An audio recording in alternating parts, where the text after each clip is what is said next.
So the sight of a dead pelican presents a potential omen for a difficult time in terms of resources. However, the dead pelican is not foretelling the future, but rather advising you that perhaps you could do better. So what the fuck? No shit, Pelican. You know what, Pelican? I didn't need you to die to tell me that. I don't know what I'm doing, but I'm doing my best. Are we recording? We're recording now. Oh my God. Oh my God. That was a full, I want to say that was 15, 20 minutes? It was a long time of me trying to set up equipment remotely because Busy and I are recording together in person in Los Angeles. In Los Angeles. Wait, but by the way, first of all, my eyebrows look insane, but that's only because I am getting them lifted right now. Oh, you're getting, it's like a lamination? Well, they're just like, they're just in process. Okay. All in right. process. Who's doing the lifting? You did it yourself or? No, I went to Christy Stryker. Okay. The Stryker sisters. The Stryker sisters. Christy. She did my eyebrows. She always does my eyebrows when I'm here. And I'm getting a bunch of spam calls. I'm not even going to answer. A lot of spam calls lately. For everyone. I've noticed everyone complaining about it. Well, there's it's a time. It's a time. It's a time fucking for time. spam. I know. No, but I mean, it's a time for I think it's just a time. So I think that the calls for fundraising have increased and spam for other things. Right. And people are fishing. Right. My mom just got fished. She did? And she, Mom, hi, I love you. Are you going to be embarrassed that I'm saying this? When Mom? she was on surgery drugs? Yes. Oh. She was on surgery drugs. What do you expect? Oh, I was my like, gosh. Here's a rule. Maybe everybody have this rule. If you've just had surgery, let's not answer any emails and or phone calls from companies that you have accounts with. Right. You know what I mean? Yeah. Let's just wait a beat. Nothing needs your immediate attention. Right. They'll keep calling. And also, you'll know if they really do. Right. You know what I mean? Right. But my mom, I think, she feels so embarrassed. And I was like, please don't be embarrassed. You literally are on Tylenol with codeine. Yeah. I would have given someone my left tit. No. Guys, this poor left tit of mine is really getting a lot of press lately. So much press, the left tit. Just the left. Anyway, but it's just I'm sorry for your mom. I Yeah, know, me too. that's what a bummer. That's a bummer, and I have the luxury of everyone that tries to fish me has really terrible, ridiculous grammar, and so it will always be a robot voice just being your account is set expiring and you're like, wait, what? Yeah. That's not, no. Yeah. And telling me that there's a warrant against my name for my arrest. We should say that Guys, if you hear a little whimper. We're at Emily Beebe's house and her dog Alfie is just normally a quiet little guy. Yeah. He's walking around. He doesn't like that we're doing this. I don't know if he doesn't like that. I think he's just maybe wants in on the action. Maybe. He just wants his, do you want to talk on the podcast? He wants his voice to be heard. He wants his voice to be heard. Like so many of us do. If you don't follow Emily Beebe on Instagram, you have to follow her because to see pictures of Alfie, he's like a movie star. He does have ruggedly good looks. He's so cute. And he has cute. This, you know how he has a mohawk. Yeah, he has a mohawk and a real movie star dog. I feel like they would glue a little fake mohawk on him. He's got it. He's just got it. Alfie naturally has this legitimate. But here's also what I know about Alfie. He could never be a movie star because he doesn't do anything you ask him to. Yeah, that's true. He's his own man. He is the king of his own domain. Yeah. Yeah. But yeah, it's been a heavy time. I was I was in New York and had gone to the abortion rally, and I posted on my live. Thanks, guys, for watching it. Those of you who were able to watch it, my talks with lots of the people at the rally who were providing really good information, actionable items. And then BB was there with me. And then we like kind of went almost immediately to the airport and got on a late flight here. Right. And then, yeah, like the news of the Buffalo shooting was kind of like breaking. And I feel like a little bit, you know, it is one of those things, right? Like not that we ever are the people. I'm talking about us, you listening, me, Caissie, the collective. We are people who are going to become desensitized to this kind of like real tragedy and like real human lives lost, you know? Right. But in this moment in time, it is really hard to like even keep track. You know what I mean? Like, right. You see, like, I saw like one headline as we were like heading to the airport, and I was like, oh, there's a shooting, shit. Right. But then didn't like, you know what I mean? Like, I didn't have the space, the bandwidth at that moment to even like, all right, Alfie, you know what? We're talking about something serious, Alfie.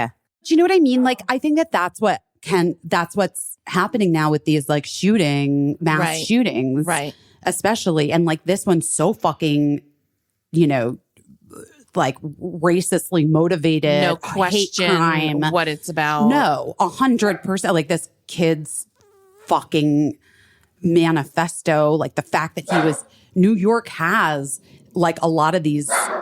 I mean, I don't know what to do here.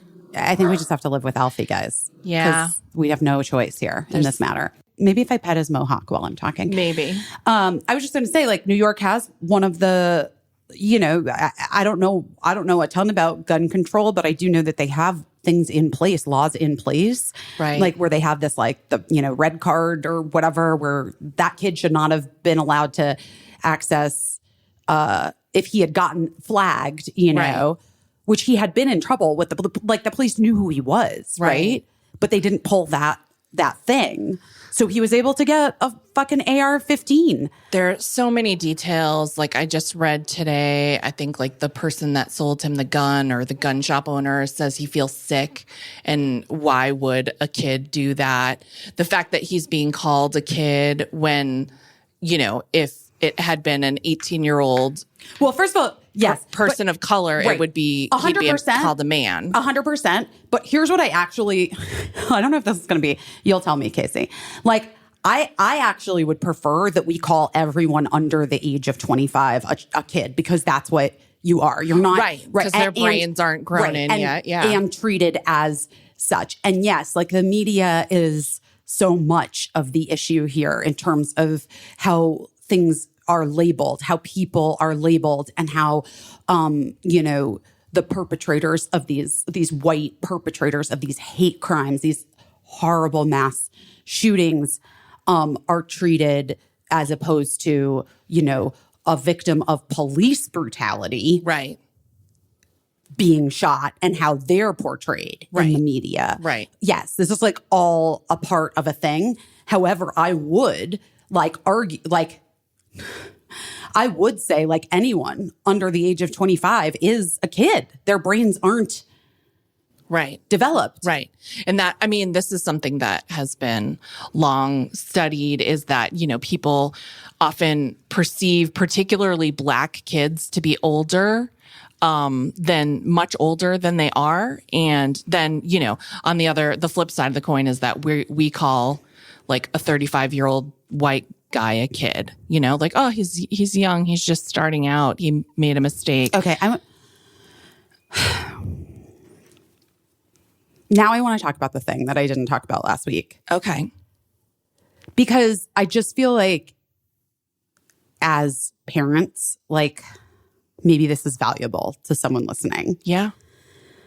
You know, I went through an experience as a parent where I was not, I don't think, as strong of an advocate for my kid in the beginning, in the onset of the situation, as I now realize I should have been, because I do think that like as parents, a lot of parents tend sometimes to be very quick to defend their own child without like even questioning a thing, right? Right. Okay. Which a little bit has to do with what I'm about to talk about, which is that like I really like the way the school that we're currently in has like handled situations that I've seen as they've presented themselves. Yeah. But Birdie came home from school several weeks ago, and said, "Oh, you're going to get an email from the principal because like I had to go in there and talk to her today with this other kid because I like got in trouble, but I don't know, whatever." And I was like, "Well, what happened?" And Birdie's like, "Well, I called him a misogynist and like I used like the F word. And I guess like his parents like called and told on me for calling him a misogynist and using the F word." And I said, my question was, well, why did you call him that? Right. And Birdie was like, well, because he is. And he's gross to girls. And he was like doing this thing outside of my math class door like a couple weeks earlier where he was like saying my name and then making like lewd gestures. Right. And like blowing kisses. And he was doing like the thing where he made like a circle and put his finger in it, like fucking, you know, whatever. And I was like, whoa, that's really gross. Yeah. And I'm sorry that happens. Like, you don't deserve that, you know? And so the dean and Birdie was like, yeah, well, I told the principal, like when I went in there, what had happened. And then he started crying and said that I was lying and that didn't happen. And I don't need to tell you what color this kid is, do I? I'm just saying he's a white boy. Yeah. Okay. I Weeping. would have been my guess. Yeah. Sure. I'm just saying, like, I'm illustrating. I want to illustrate a point. Yeah. I got on the phone with the principal, and I guess how they left it in the office was that she was like, he's like weeping. Birdie is a liar. I would never do that. I've never done anything like that. Birdie's lying. Okay. And I know Birdie to be many things. But sometimes Birdie is almost like truthful to a fault. Do you know what I mean? Right. Sure. So, and also Birdie just wouldn't in that moment like make that thing up. It's just, that's not who that kid is. I just know whatever. And so then the principal said, well, luckily we have cameras. Right. So we can just check and look. So she calls me and she's like she tells me her whole side of the story. And I'm like, I already know all of this, which lined up exactly to what my kid told me. Yeah. I was like, I already know all of this. Birdie came home from school and told us. And the principal was like, okay, well, you know, and I was like, I'm going to stop you. I'm confused as to why Birdie was called in with him. And she was like, well, you know, really trying to like, I want to make sure that like, you know, I'm trying to get to the bottom of it, you know, and his parents were quite upset that he was called a misogynist and that Birdie had sworn. And I was like, okay, first of all, did they ask him why Birdie would say that? And she was like, well, I'm not sure. I said, did you, before calling Birdie in, did you ask him why Birdie would call him that? And she's like, well, no. And I said, okay, here's the thing. And I mean this with a great deal of respect to you, because I know you have a lot of things to juggle. And I'm sure getting calls from parents all the time who are like, you know, donating a great deal of money or whatever. This is not a both sides situation. Right. Like, Birdie is well within there's nowhere in the handbook that says saying to someone that they're a misogynist, they have misogynistic behavior is, you know, punishable or actionable. It's not bullying. That's not bullying. That's standing up for yourself when you've been on the receiving end of harassment, right? Right. And she was like, well, yeah, I guess so. And I was like, but then I was like, my heart kind of sunk. And I was like, but also, did you look at the tapes? Because then I was like, fuck, what if my kid is lied? Okay. Right. And she's like, I did look at the tapes, and I haven't returned back to talk to the kids about it yet because I really wanted to like talk to you and then the other kids' parents. And like, and I was like, okay, but what was on the tapes? Did you see something? And she's like, yes. You can definitely see there are some like hand gestures and like there's like kissing and like there's like it's weird like and you can see that Birdie's like not pleased about it. But this specific like lewd gesture and I was like, I'm going to stop you again. I got to stop. I'm so sorry. I got to stop you. What you're saying to me is that what you saw was the kid making some gestures and like kissing and whatever, calling Birdie's name and trying to get attention, and Birdie looking uncomfortable in a classroom. So I actually don't give a fuck if he did the like finger through the hole gesture, the lewdest of the gestures that Birdie had described. Right. Because what he was doing was trying to humiliate Birdie and was like sexually harassing Bird. And that was how it was received by Birdie. Right. You know? Right. And he clearly knew that this was not something that Birdie was desiring. Right? Right. And she was like, well, I know, I just, it's hard for me because, and I was like, it shouldn't be. It really shouldn't be. And I'm sorry that he sat in your office and cried, but like, it is 1.5 steps to that kid turning into Brock Turner. Now, did I go too far? Maybe, guys. But maybe not. Right. Because what it is this like infantilizing white boys and taking like their feelings and needs, putting that above everything else. Everyone else. And everyone else. And I was like, furthermore, I don't need to fucking tell you, it's the principal, like, I can walk down the street at 3:45 p.m. behind every, middle schooler in your school, and I'm hearing more swear words than in my own home. Like every kid swears. Right. Because she was like, well, swearing is though in the handbook. And I was like, sure. But show me a middle schooler in your grade that doesn't swear. Like, it's just not possible. Right. Like, and so for these parents to call, and so then she was like, well, okay, maybe, like she was like trying to figure it out herself. Right. And to me, that is like, and I said this to her, I was like, to me, this conversation alone is so endemic of what happens to these kids to make them feel as though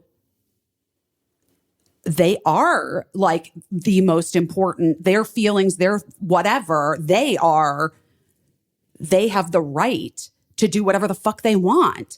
And furthermore, like, as their like parent, as the parent of those kids, to say to, like, for him to like say, I don't even know how it comes up, right? Right. That he says like, this kid in my class called me a misogynist and like was like, you're a fucking misogynist.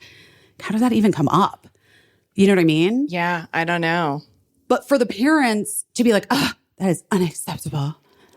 Instead of saying, well, What'd you do? Why would that kid say that? Yeah. Yeah, it is, I get it. Like, I get as a parent, you want to be on your kid's team. I get it. But like, we really do have to just start asking those questions, and we have to stop excusing that behavior. I swear to God, at every turn with my phone conversation, it was like she was giving me another excuse. And I'm like, again, I'm going to stop you. This is rape culture. This is what you're enabling. Right. Like, I know that when you're thinking about it in your adult brain, you're like, I mean, a kid like blowing kisses and doing, he is humiliating Birdie, trying to humiliate Birdie because of their sex organs, the sex organs that Birdie has. Right. Right? Right. This is a kid who, like, refused the pronouns thing, was like, has been sort of tough in those ways. Yeah. And hasn't been, I don't think, it hasn't been made clear to him that he's not allowed to behave that way. Right. He's not allowed to disrespect someone else. And by the way, this is, I'm sure not to the kids, I'm sure not to Birdie, but this is such a common thing and could have been such a small thing. Yes. Literally, why did they say that about you? Let's look at the tape. Don't ever do that again. Totally. We don't do that. 100%. And by the way, if you see one of your friends doing that, you stop them. Don't ever, ever do that.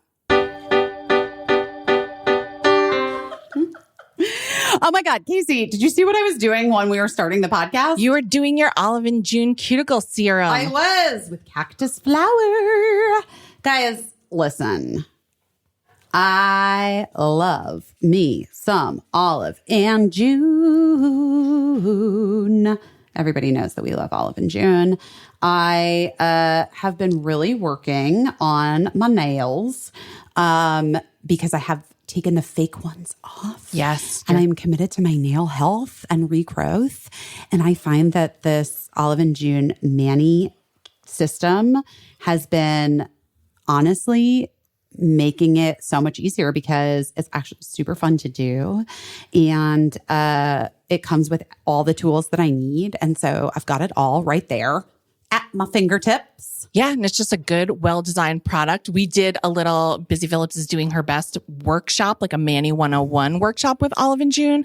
So many of you learned all these Mani tips and tricks and have been sending us pics of your Manis, and they look so, so great. But the good news is Olive and June does those all the time, so it doesn't have to be through us. You can just check their Instagram and learn how to paint your nails so that like they a pro. Look professional. But they do look professional also just because they have, the polishes are amazing. They like don't chip. They have this, they're just like the perfect consistency. Yeah. It's just real. They just go on so easily, guys.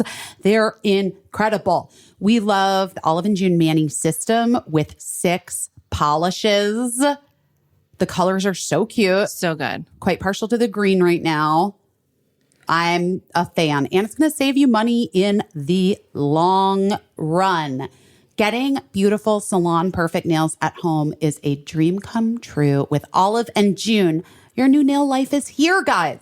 Visit oliveandjune.com/busy for 20% off your first Mani system. That's oliveandjune.com/busy for 20% off your first Mani system.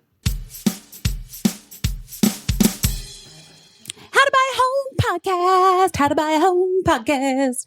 So one of my crazy COVID dreams was about like a home being sold, and it was like terrifying me. And I kept asking the guy how much the house was for sale, and he was like, "It's $8,000 a week." And I was like, "But how much does that mean it's for sale for?" It was like literally a buying a home nightmare.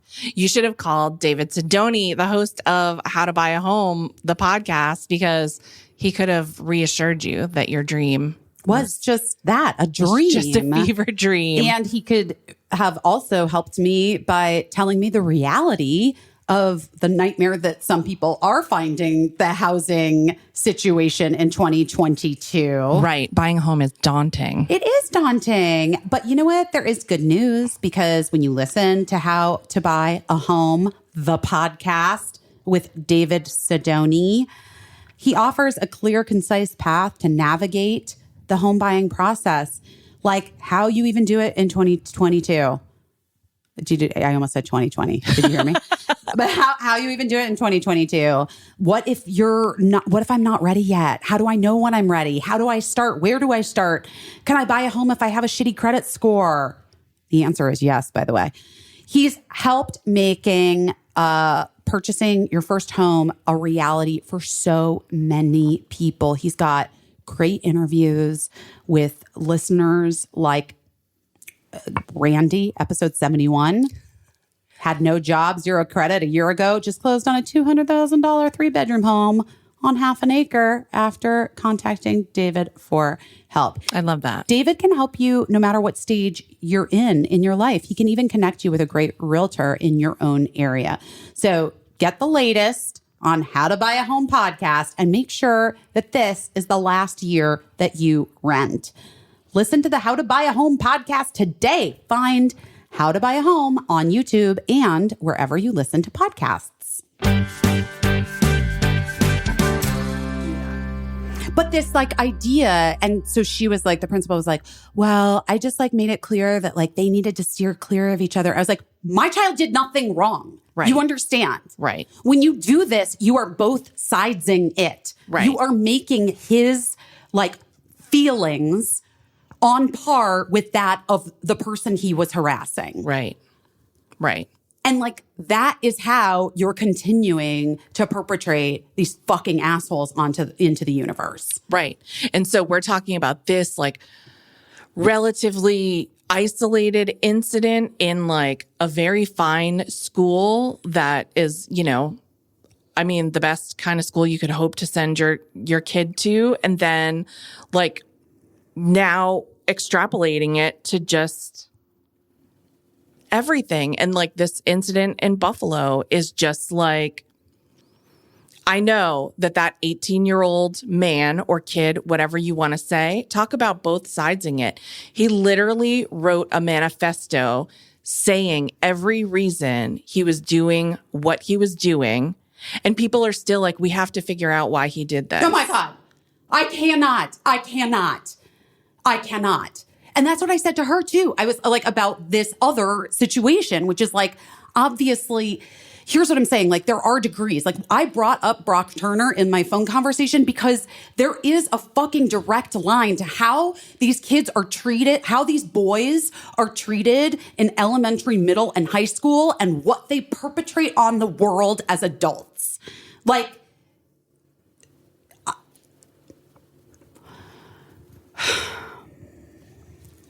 I'm sorry. I'm really disgusted by the continuation of the media needing a thing to just talk about.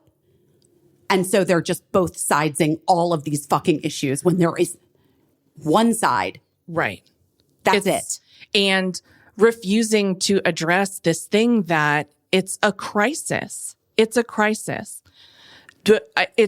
I mean, white supremacy and racism is a fucking crisis in this country. Yes. The fires have been stoked.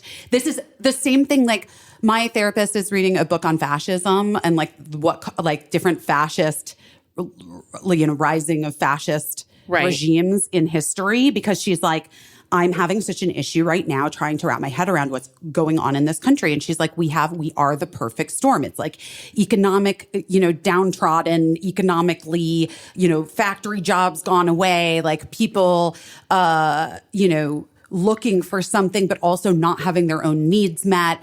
The education system's in the gutter, like, all of these there's no health care, like all of these things adding up to the perfect fucking storm for someone like Donald Trump to come in and say, like, point the fingers. And then that gives rise to all of these other people who glom on or become this Tucker Carlson question, thing that people are talking about too. Right. It's like, I've sort of never really paid attention to that guy. Like, I don't, you know what I mean? Like, I don't. He's just noise. Yeah, it's just noise to me. But then when you watch these clips that I've been watching over the last day and a half or whatever, this is brainwashing. Yeah. This is how brainwashing works, guys. It's dangerous rhetoric. And then we get back to everyone's obsessed with free speech right now. And, which we've talked about on the podcast before, free speech isn't exactly what people think free speech is. Free speech just means you can say what you want without worry of being punished by the government. Like it doesn't mean that speech is without consequences. It doesn't mean a lot of the things that people try to say that it means. And it's frightening because it does have consequences. We're seeing the consequences. And then, well, speaking of the media, I mean, I was just watching today this reporter, and forgive me, I can't remember his name, but a Black reporter on CNN was reporting from Buffalo and throwing it back to the studio in CNN. And, and the anchor was just, who I also don't know her name, a nice lady, a nice blonde lady, was just saying, just asking him like what it was like there. And he said he got choked up. He broke up and said, I've done 15 of these in a year, 15, and I'll probably have more before the year is over. And he was like, that's all I could remember to count, 15 times. And, and there's always like a quote unquote reason that people try to pin it on, but like this kid, he told us his reasoning. And then it's very ironic because you see people are like, well, he's mentally ill. Like the people that fight gun control, fight any type of regulation, fight any type of healthcare are like, well, he's mentally ill. And then it's like, you believe in mental illness now? Now you believe in mental illness? Like what should have been done? What should have been done? Well, nothing, because they actually are in line with his ideology. Right. That's what it comes down to. Right. And and as everyone always says, famously has said, we should have known when kindergartners were killed at Sandy Hook and nothing was done, that nothing would ever be done.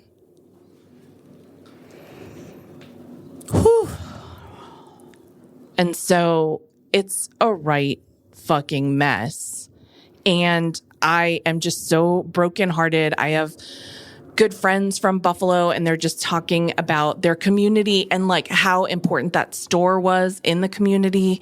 There are so few stores to shop at that was like a popular, that's why so many people were there. And just the fact that like now today I read that he had gone and scoped out the place ahead of time. But it's really fucking heartbreaking. Just beloved. Yeah, I don't know. This might be controversial to say. This young man, legal adult, old enough to buy a gun. His parents didn't do this shooting. But it is striking to me that so many of these people that were lost, I'm seeing their families, and their families know everything about them, every detail of who they were and how they were and what they meant to their families and what they meant to their community. And, people are just coming out. And I'm like, what did that kid's parents know about him? Like, how do you... Well, this is what... Yes. And this is like what I want to like, again, sort of tie back to why I'm talking about this situation with my own kid, is that there is a generosity allowed toward white boys. Right. That is like no other. And some white girls too, sure. Yeah. Yes. Let's be... And white women take a generosity for themselves because they benefit from all of this bullshit. And white women take a generosity for themselves because they benefit from these, from white supremacy. But the generosity, like, even in just talking to some friends, I mean, Caissie, you're an exceptional parent. You and Matt are exceptional in how you've parented your kids. I think in large part, Eli's like early sort of struggles when he was like a preteen. Yeah. is possibly part of the reason. Maybe you would always have been that way. I don't know. Like, but I know that was like a real like wake up. How could you not then be involved, like really involved in your kid's shit? Yeah. I mean, I think for sure it kind of like flipped a switch because it was like, you know, we were telling ourselves a lot of things that weren't necessarily the truth because it was more comfortable to say like everything's fine and everything's great. And that kid wasn't doing great. And so that's what I'm saying. That's exactly it. It's more comfortable always as a parent to be like drawing your own conclusions. Yeah. It's the equivalent of doing your own research, guys. Yeah. You know, where you're like, if you go to the websites that parrot back to you the answers that you want, right. Like you can justify anything. Right. You know what I mean? That's what we're seeing in people. And so with your kids, like if you're the kind of person who's like, well, I'm sure X, Y, Z. Well, my kid is X, Y, Z. I'm sure that, you know, it's just being quiet in his room, da-da-da-da-da, it's fine. Right. And you're not like involved. You're not like seeking out the answers. Right. Why do you think your kid deserves privacy? I'm serious. Yeah. I mean, to a certain extent, yes, but you gotta fucking know. Right. Right. You gotta know the shit your kid's into. You gotta look at you gotta troll their friends' social media accounts. Yeah. You have to know. You have to know who these people are becoming and what kinds of messages they're getting. Yeah. And what kind of like, you know, what their presence is and what they're watching and look at their search things. Right. And I know kids search things. Is that right? Is that right? Yeah. That's search things. Yeah. Great, that's great. That's what we call it on Web3. I know kids are crafty as fuck. Of course. You know? But here's the thing. From what I've read, I do know that some things were brought to their attention before. And I don't know these people. I don't know what they did. I don't know what their life was like. But I do know that something was brought to their attention before and apparently wasn't taken seriously enough to prevent this from happening now. And so now everyone has to live with it. This community has to, and live with it's the wrong thing to say. They have to live without. They have to live without 10 incredibly important people in their community. Children have to live without parents, grandparents, sisters, moms, dads, everything. And I don't get it. Like, it's so American. You know, it's like, it's the thing that we keep talking about abortion rights. Like, we were told to not be hysterical about it. And I'm sure that when you hear something about your kid or you see something, like, you want to not freak out. You want to not think the worst. But, oh shit, is it better to like think the worst and to freak out a little bit and maybe embarrass yourself? Yes. That's because, I mean, now what has been done cannot be undone for any of these people that it's been done to. And we're going to fucking talk it to death about the reasons for it. And like, we don't need to. We know the reason. He said the reason. That was allowed to grow in him, and he was allowed to purchase all the tools he needed, and he was allowed the freedom to make a plan. And, you know, obviously he had access to transportation. You know, I told you the thing that therapist told me a year and a half ago, right? About access. Oh, maybe. Did we talk about it on the podcast? Well, remind us in case. Well, you know, we'd had, you know, it's been a hard time mental health wise. And I just want to say, like, if any of you at home are listening and you're like, my kid has seemed off and it's the pandemic and I've just get the kid help. Just let's normalize this shit. There's nothing wrong with you. There's nothing wrong with them. Like, this has been an extraordinarily overwhelming time. And so many kids need someone to talk to, need skills to help them get through it. If you have access, just take advantage of it. There's so much free mental health care availability for kids. Right. So much. Call your fucking school and say, do you guys have a therapist? Are you, lots of school districts still are able to have therapists on staff. Do you have a therapist on staff?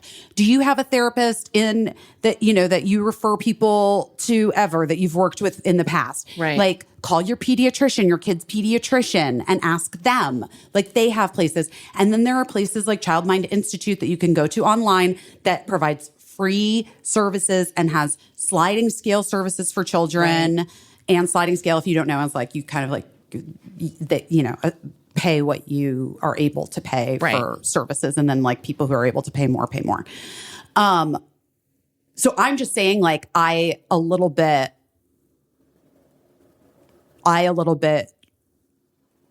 will not actually go ahead with if you're able to, everyone, it should be fucking able to, because it is in place. Yeah. To find free mental health services for kids. It is in place. It's whether you have to do a little bit more work. Right. You might. Yeah. Yeah. I mean, that is just... Anyway, the point being, I just feel really strongly about it because, I've been have you been following that New York Times ongoing series about the mental health crisis of kids in the United States, kids and teens and young people? I haven't been reading that. Well, it's really fucking depressing. So I don't know if you want to. Yeah. But a year and a half ago, there had been, I don't know, did I talk about this? That a kid that we knew had made an attempt. Yeah. And we talked to one of Birdie's therapists, just we're scared, we don't have any reason to believe in this moment that Birdie's would be planning anything or whatever, but we're just I'm freaked out. This is someone that we know. And what do we do? And she told me this super interesting thing, which is that they have found there is research that has proven that even 5 minutes, I think I did say this on the podcast, but even a delay of 5 minutes can change a child's decision. Right. And so I said, well, what does that even mean? And she was like, well, here's what you're going to do. You're going to you're going to go to the hardware store today and you're going to buy some lock boxes, buy a big one if you can. And every prescription medication, Tylenol, Advil, and every sharp object goes into this lockbox. Right. And that's where it's going to live. Right. For a while. Right. And maybe forever. Yeah. Because the access, you want to cut the access off. Right. And make it just a little bit harder. Because if you make it a little bit harder, the research shows, kids change their fucking mind. Right, which dovetails exactly with the availability gun control of guns. It's the same as fucking brownies. If you have brownies in the house, you're going to eat brownies. Oh God, if I have cereal in the house, forget it. If you have a gun, it's going to get used. If you and you have to think about the type of person that is, that is collecting guns or collecting brownies. Obviously, there's some interest in it and there's some forethought. And so it just makes sense. If you have access to something, there's a higher likelihood that it would be used in a moment of weakness or passion or whatever you want to call it. But that's why we're begging for it to become a little harder. But this is it is all the same fucking thing, right? Because it's begging for gun control and they're nothing. Right. Nothing's going to be done. The majority of Americans want sensible gun control. Right. Look at Nothing. how many fucking drugs you cannot get. Like, I'm sorry. I just think that there are so many drugs, medicines that could be over the counter. Guys, you can't even buy my fucking face laser in the US. You know what I mean? Yes. And you have to get like, do we need to make guns by prescription only? Like, you have to really demonstrate that you would need a gun to get one? I don't fucking know. But it's just, the access is insane. And, you know, to hear that a person that sold a gun is sick to their stomach because it was used in a horrific massacre. You know what that guy gets from me? A big fucking eye roll. Yeah. What did you think it was going to be used for? What did you fucking think, motherfucker? You have to know that there's a chance. Every time you hand a fucking gun over that counter, that there's a chance. Every time you sell ammunition. Exactly. That's what it's for.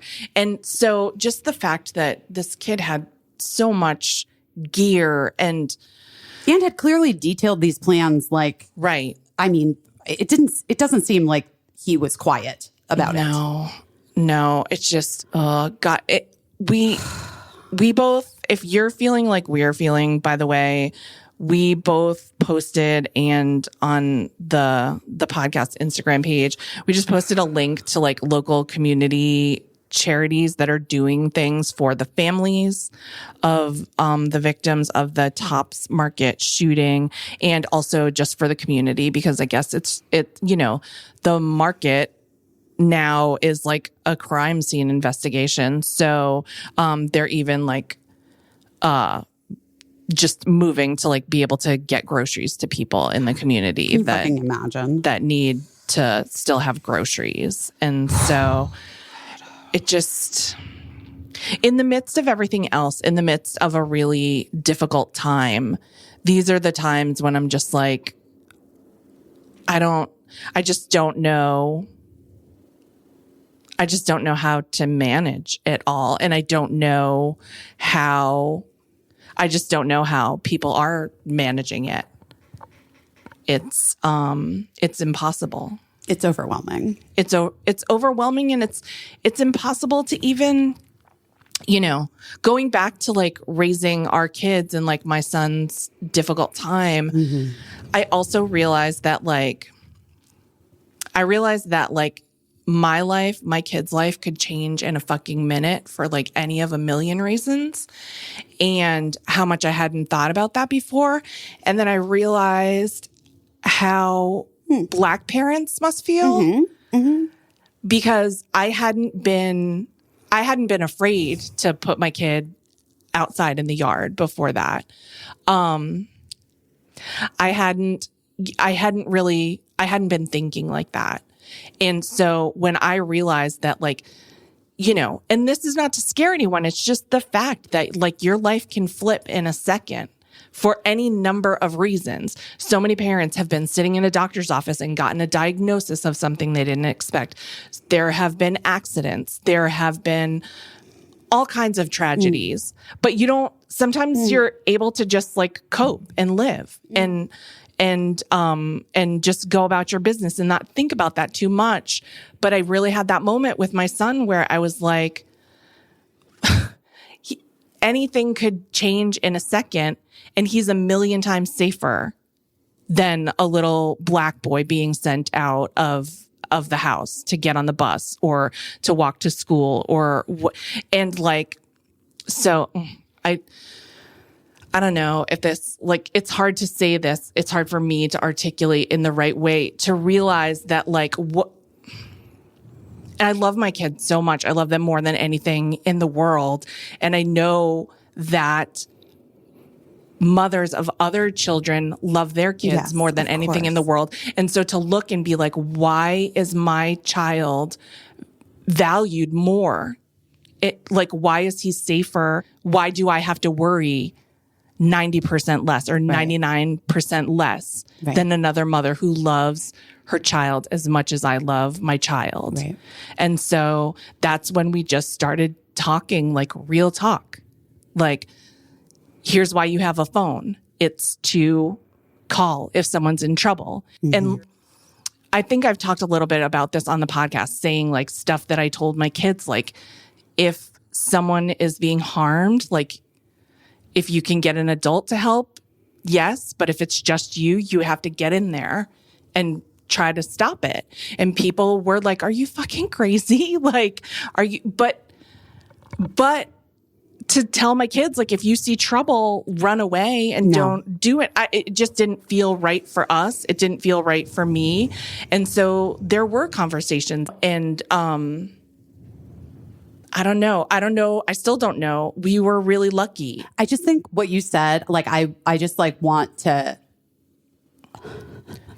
am I Oprahing right now? Maybe. But I just want to repeat back what I think is like the piece that is so fucking valuable for parents. And it's the thing that like I have also done with Birdie.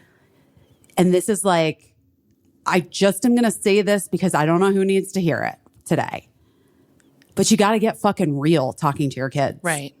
It's not enough to say like, how is school? Right. Oh, cool. Like, blah, blah, blah. You have to like actively make yourself fucking uncomfortable. Right. Do you know how uncomfortable I've been with some of these fucking conversations that I've had with my child? And how like you have to be ready to get an onslaught of like, none of your fucking business, get away from me, fuck you. Right. Blah, blah, blah, blah, blah.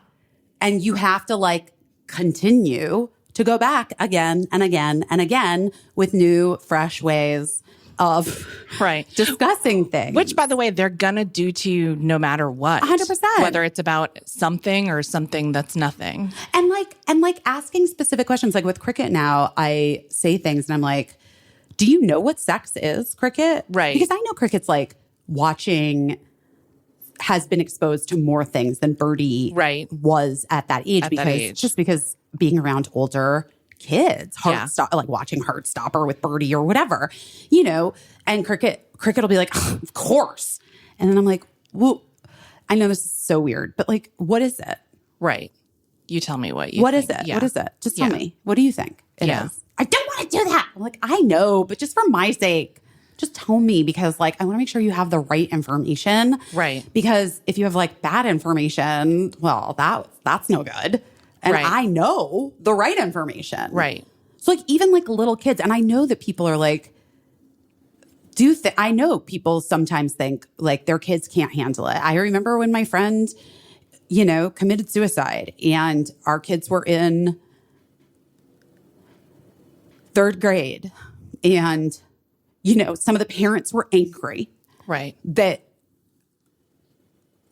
the right choice was made to tell her child and like my child knew like what had happened. Right. And parents were upset. And I was like, guess what, guys? Like,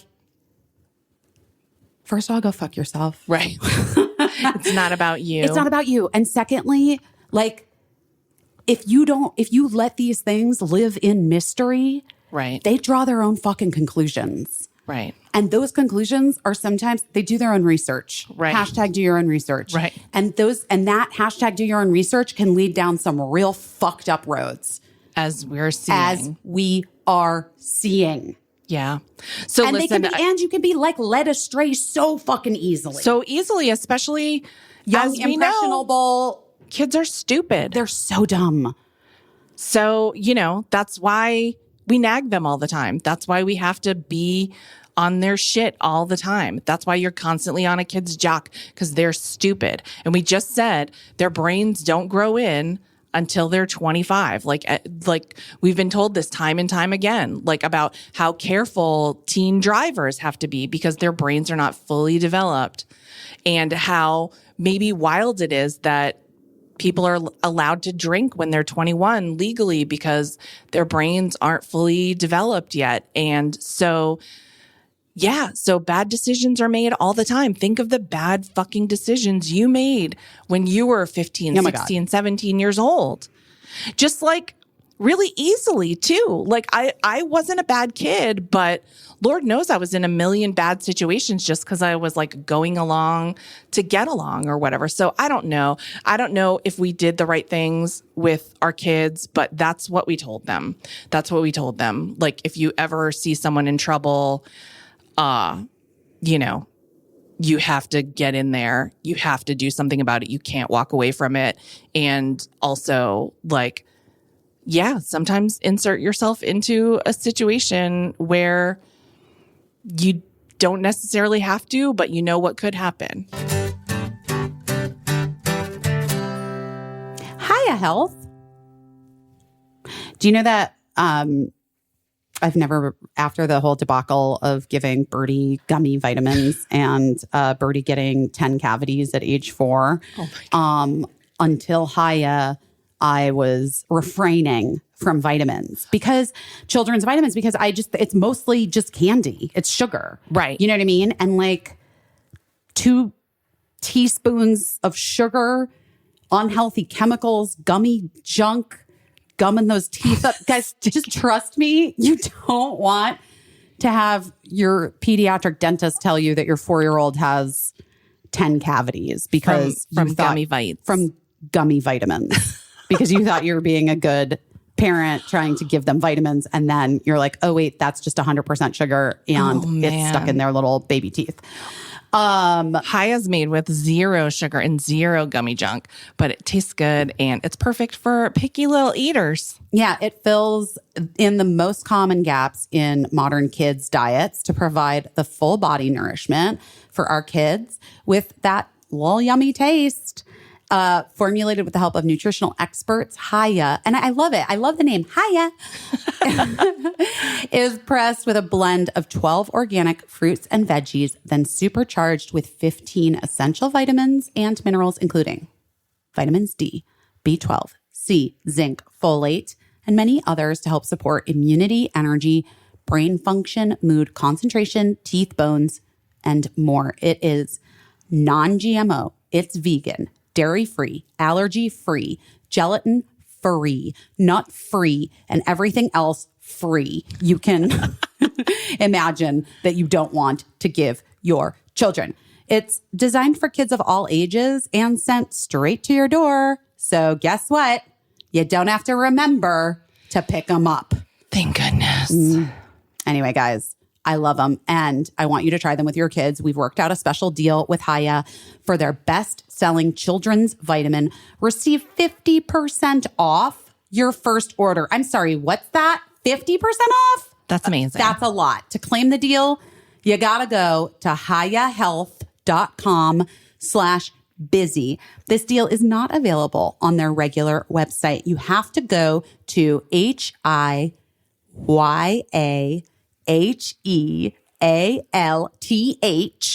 hiyahealth.com/busy, BUSY, and get your kids on the full body nourishment that they need to grow into healthy adults. Upstart, don't carry credit balance month after month. Upstart. Is that good? That was a good one. I was all right. Listen, guys, I know from personal experience, truly. Recent. All right, you know what? Cool it with my maxed out credit cards. Carrying a credit balance month after month can feel like a real bummer. Yeah, it feels like a real weight around on your your shoulders. back. Yeah. And we don't need that. Not in this moment. Not right time. now. No. Upstart can help you make a final payment so you can get ahead. If you dread looking at your credit card statements, you're not alone. Trust me. Debt can feel crippling. Upstart can help you on your path to financial freedom. Upstart is the fast and easy way to pay off your debt with a personal loan, and it's done all online. Whether it's paying off credit cards, consolidating high-interest debt, or funding personal expenses, over 500,000 people have used Upstart to get one fixed monthly payment. Upstart knows you're more than just your credit score and is expanding access to affordable credit. Unlike other lenders, Upstart considers your income and your current employment to find you a smarter rate for your loan. A 5-minute online rate check, you'll be able to see your rate upfront for loans between $1,000 to $50,000, and you can receive funds as fast as 1 business day after accepting your loan. So to find out how Upstart can lower your monthly payments today, go to upstart.com/best. That's upstart.com/best. You got to use the URL to let them know that we sent you.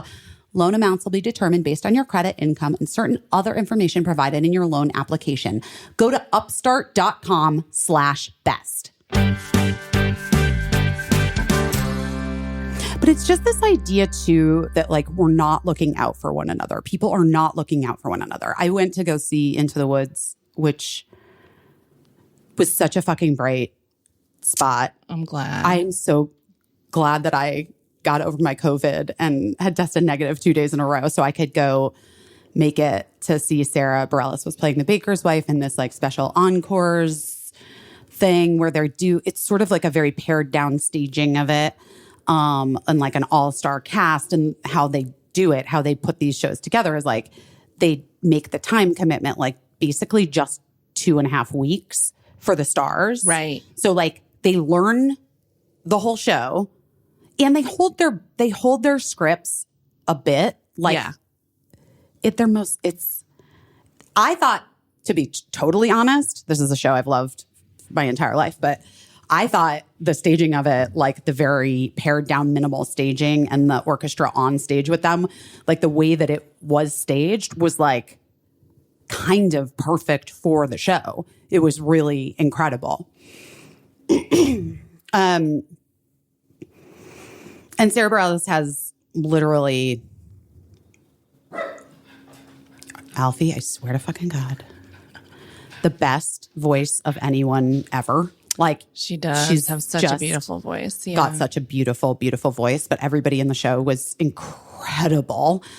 And one thing I didn't know, guys, I don't know if you're Broadway people out there, but I am kind of a Broadway bitch. Like I'm not like a full Broadway bitch, but I am like definitely, I have my shows that I am obsessed with. And Into the Woods and the Great Performances version of it was always something I loved. And it was super interesting watching it this past week. Just because of like the nature of what the show was. And then Sarah and I were talking and I actually didn't know the history of it, which is that Sondheim wrote it like basically right during the AIDS epidemic and ACT UP. And that was when it first premiered, you know? And then the revival of it was brought back to Broadway right after 9/11. And then now they're doing this. They did this version of it, which I hope to God they figure out a way to like film it or something and put it out. Cause that would be so good. Was so good. And don't talk to me about the movie because no. Sorry guys. Sorry, just don't talk to me about it, okay? But do you know the show? Yeah, I do. I've seen it. And so, you know, there's some like super intense moments, but you know, the device, of course, is these different fairy tales that everybody's familiar with, Cinderella and I think it's the little gingerbread man, right? That's the baker and his wife because they want a child. Right. Yes. And then Little Red Riding Hood and Rapunzel and there's a witch and Jack and the Beanstalk. That's a big. But you know, they're all trying to get a wish before their wish. Like they want their wishes. Right. They each have their own wishes. And then they get them. And then you sort of start the second act and the song is Ever After. And as they continue singing all of these different characters in their own little castles or homes or whatever with the things that they wished for that they got, you know, the mundanity of life and the realization of what is it that I wished for? Did I want this? Right. What was this? Right. Why did I want this? Why was I so focused on this thing? And then like this giant shows up and everybody has this like a different reaction to how they meet it, how they meet this huge threat. that's Right. like going to destroy everyone and everything, regardless of how wealthy you are or how poor you are or what you've got or how beautiful you are. Like this thing is going to fucking crush everybody. And so what do? Right. And they all start pointing fingers. There's like this one, that was the thing that I like I was like sobbing so hard because, and I never have had that reaction to that song before. Right. Which is just like, it's your fault. No, it's your fault. No, it's your fault. But it's not mine at all. And then they like go through and they justify why it can't possibly be there. And at the end, it's like, it doesn't fucking matter. Here's where we are. Here's where we are, guys. And if we don't come up with something, we're all going to be annihilated. And yeah, the damage is irreparable. Everything that you see around you is destruction. Wives are lost. Mothers are gone. Brothers, fathers. But here's where we're at. And we can't let it get any worse. And so what do we do? Like, what the fuck do we do, right?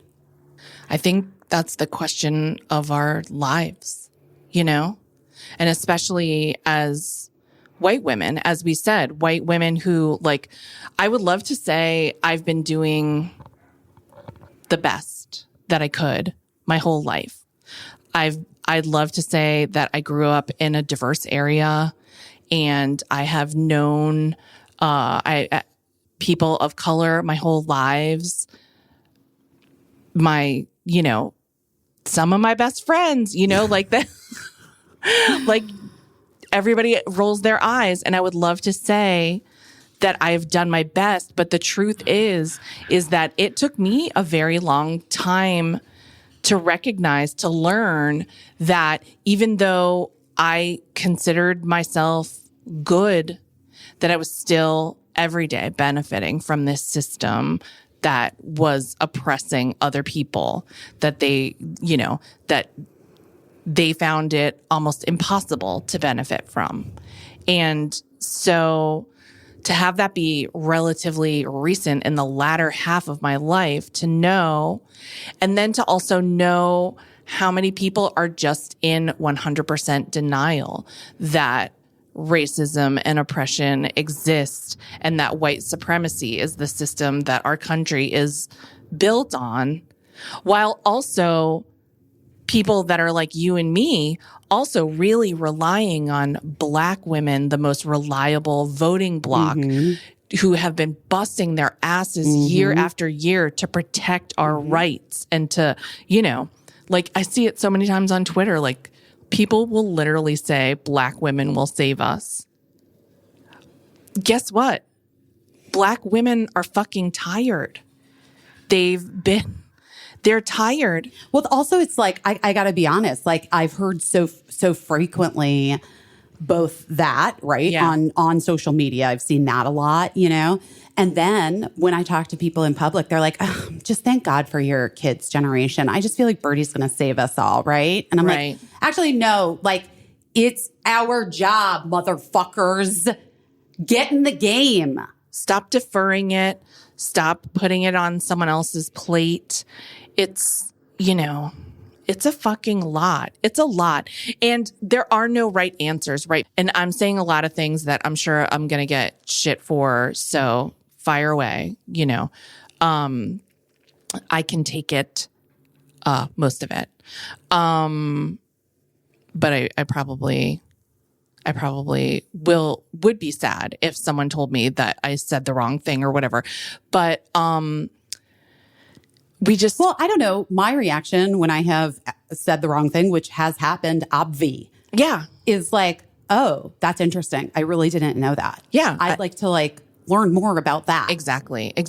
So yes. And I also have had, just FYI, I have had the inclination at first where I'm like, oh, like where I get that like, yeah, I fucked up. But no, but like, like, you know, like you don't want to sort of face it. And so you're just like, you're shamed and embarrassed. So you're just like going to try to deflect in a different way. All of these things are like, these are natural reactions. Yes. And what you have to work at is the turn, right? Yeah. What you do. in the face of knowing better in that moment. Correct. You know me, I hate to fuck up. So that feeling that I fucked up and that I hurt someone is like, ugh, it makes me sick. Yes. Yeah. And so, but also what I have to keep telling myself is if I never fuck up, it's because I'm not doing anything to fuck up. You know? And so, right. And it's not an excuse too. Like, I'm also not in any fucking mood to hear like, well, I don't even know. Like, I'm just afraid to even like put my toe into anything because I'm going to get dinged for something. It's like, first of all, calm down. Yeah. Secondly, how about you shut the fuck up and listen? Also, you're probably going to be okay. Even if you do get dinged for something, you'll probably be fine. You'll probably be okay. So, like, know who to ask. Right. That's another thing. Yeah. I can't believe I saw someone asking, like, can the people of color in this thread explain to me why they're at la la la? And I was like, oh my God, I can't believe that's still happening. And Black people, all by POC, they don't have to explain to you. This is a do your own research, situation. There's so many things to read. And so like asking a person like, well, what is it about? Can you explain to me with footnotes or whatever, like what this is and explain to me the history of racism in America? And that's not it. But I do want to say, as a white person, I've like obviously learned a lot. Yeah. And continue to and read and whatever. Yeah. And I gladly will explain to people, moms at school that I don't know that well. Right. Things. Recommend a book. Have that conversation with the principal, which for me, you don't even fucking know. Well, you do. But for me, like I get weirdly like school authority figures. Yeah. Like I used to never be able to like, I could never like stand up to a school authority figure. Like I would immediately be like a kid again. Shrink. Yes. But, or even like my mom. Hi, Barb. I mean, when is Barb going to be our guest co-host? We need her. Well, right. The question is, do we want her on the pain drugs or not? Yeah. I mean, I always want to talk to someone on pain drugs. I think that'd be fun. Yeah, for sure. Wait, did I tell you about her thing, her surgery? Well, you told me that she was okay, that it went well, but I don't know. But on the podcast? Because she just had it on Thursday. Oh, no, I guess not. Yeah. Oh my God. I knew it went fine. Okay. Oh my God. Yeah. No, you and I texted, but I was saying, I was meaning more like, did we talk about it on the podcast? No. So my mom was nervous about the anesthesia and coming out of the anesthesia, which is like, I get it. Yeah. It can be scary, you know? And so I was talking to her on Thursday morning, and I was like, okay, Mom, so here's what, I just want you to like do some visualization. Like, my mom's like, basically, I don't know how to meditate. You know what I mean? Like that kind of vibe. But I was like, okay, I need you to do some visualization. And so like, I just need you to like, you just imagine like you're waking up easily with ease. You waking up with ease and just like focus on like the first thing you're going to say to the nurse when you open your eyes. The nurse is over you and the nurse is like, Miss Phillips, Barbara, hi, good morning. Did you have a nice sleep? Okay. And you're waking up easily. You're breathing easily. Everything is fine. And so you have to say something to the nurse and just think of a thing that like we can stick in your head that you will like, that's what you want. I wanted her to, so like, I just made this up. I don't know if this is a theory or like if this is a way to do a thing. Yeah. But I wanted her to like do a visualization and I wanted her to like be able to have a thing that she was going to say so that like in her subconscious, she'd be like, oh, I have to wake up easily so that I can say this thing. Yeah. And so, my family is in Arizona. And so I was like, so you just open your eyes and you look at the nurse and you say, fuck Kristen Cinema. My mom was like, busy, I can't do that, blah, blah, blah, whatever. So on Thursday, but we were like laughing and I felt like it like made her at least broke the tension. It broke the tension a bit. Yeah. And like I just had her sort of like thinking about that she could wake up easily and it would be fine, whatever. Yeah. So my dad's like sending text updates, throughout the surgery time and like just got a message from the doctor. Your mom's doing great. It's almost done. She's going to be in recovery soon. Da, da, da, da, da.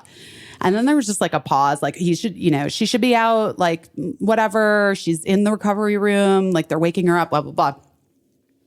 I'm just going about my business. I was with the kids, whatever. And I just get this text from my mother that just says, busy, I said it.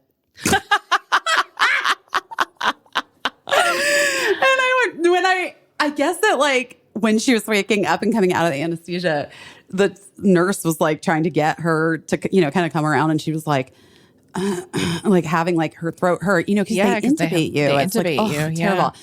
And so she was like trying to talk. And then she was like, my daughter says this. And then the nurse is like, what is it? What is it? Your daughter? You need your daughter? And I was like, no. My daughter said, I have to say to you something. What do you need to say to me? What do you have to say to me? She's like, just like looking. She's like, fuck Kristen Cinema. And the nurse was like, okay. Great. But she did it. Yeah. And she's doing well. She's like really doing well. So That's good. That's so lucky. I'm glad to hear she is doing well. And your dad's doing well. Yeah. These new hips. Really getting in there. These new hips. But yeah, that's like, I don't know. Why did I get into my mom and fuck Kristen Cinema? It was just funny to me. It was just funny. And we were just saying, I'm trying to think. I'm classic for never waking up from anesthesia. So I need you to give me a prompt next time I have to. Okay. It's always double the time. And whoever's with me is like, is she okay? Well, that's kind of what happened to my mom last time. So I think that's why she was nervous. Yeah. But maybe we just do a visualization. We can think of someone that you can say, fuck. Yeah. Such a list. Such a list. Such a list. Such a crazy list. Yeah. I'm trying to think, what's the last thing? I don't know. The last thing that I got intubated for, I woke up really, really late, but the doctor told me that I was trying to pull the intubation tube out the whole time, that I was still asleep. And I was like, oh, that seems weird. That seems like anesthesia wasn't doing exactly what I thought it was doing. I would think it would disable you from trying to pull a tube out of your throat, but apparently not. I just feel like the more we can like return to an idea that like we have to be in community with one another. Yes. That the easier things will feel. Yeah. And maybe get. Yeah. Because I do think that there's a lack of feeling that it is our responsibility to take care of one another when it is. That is it. Right. Right. And this, I just want to acknowledge, because I know so many people are doing so many things already. So when we're saying like, I know some of you can't vote harder. I know that some of you have jobs where you're a caregiver of some kind or an educator of some kind. And it's a huge job, and it really disproportionately falls to certain people to just, take up the mantle of caring for, your fellow human being. It's something that we all have to do, and it's something that we all have to encourage each other to do. Well, just like when I was saying that when I was in Texas and I was like talking to people who lived there, and they were like, I know, it's crazy, right? It seems really overwhelming. It's like a lot. I don't even know where you would start. Yeah. And I guess the point is like, no one knows where to start. Right. You just got to start somewhere. Right. And to the point of like, well, I don't want to be dinged for X, Y, or Z. It's like, so you get dinged for X, Y, and Z. Like, who fucking cares? Right. Move along. Right. Yeah. Like, you'll figure it out as you go. Right. Right. Does that make sense? Yeah, no, it makes perfect sense. I want to like just say really quick though too, as a shout out to our community, to these people, you people, our friends listening To this podcast. to this podcast. Melissa Walker sent me an email. I don't know if I sent you the new one. Oh, no, I don't think so. Guys, there are now over 56 giving circles from our podcast. You guys out there. That's amazing. Thank you all so much for potential shout out purposes. Some of the names of the groups are still TBD, but here are the finalized ones. Ready? Yeah. Blue Hearts for Michigan, Strength in Numbers, Lady Gang, Get the F Out of My Uterus, We Are the Change, Protecting Women's Healthcare, Blue Devils for NC, Doing Our Best New England, Fighting Irish, Doing Something Circle, the Anti-Gerrymandering Cult, Take Back the Shore, End the Patriarchy, Democracy in Action, We Won't Go Back, Bears on a Wire. Oh, Bears on a Wire, guys! Taste the Equality, Busy for Rights, Hi Des Moms, Maria and Ellen's Giving Circle. This is going to make such an intense difference. Like, she was like, I cannot even tell you what a huge impact this is going to have. And it's amazing to watch it grow. And wow, you have such a rad community. And I was like, that's cool. That's very cool. I was really, really like excited and proud of all of our friends out there who like made it a priority to do something and jump in. Me too, because this is like always just been our dream, like in everything that we've done, to like have, have a place to do something creative, have some laughs, cry if we have to, which we have had to way more than I would have predicted at the outset of this, but also to have a community that could laugh and cry and do good together.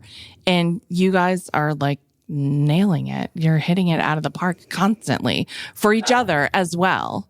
Yes, that's right. Showing up for one another, like creating your own community. And I guess, I don't know, like I was looking at the astrological stuff and that full moon eclipse and all the stuff, reading all the things and like, I was really feeling last week and I was really feeling like I'm just going to quit everything. Like I'm going to throw everything out. Like I can't even fucking keep doing this. I can't show up for anyone anymore. Like this is impossible. This is an impossibility. You and I were texting. Yeah.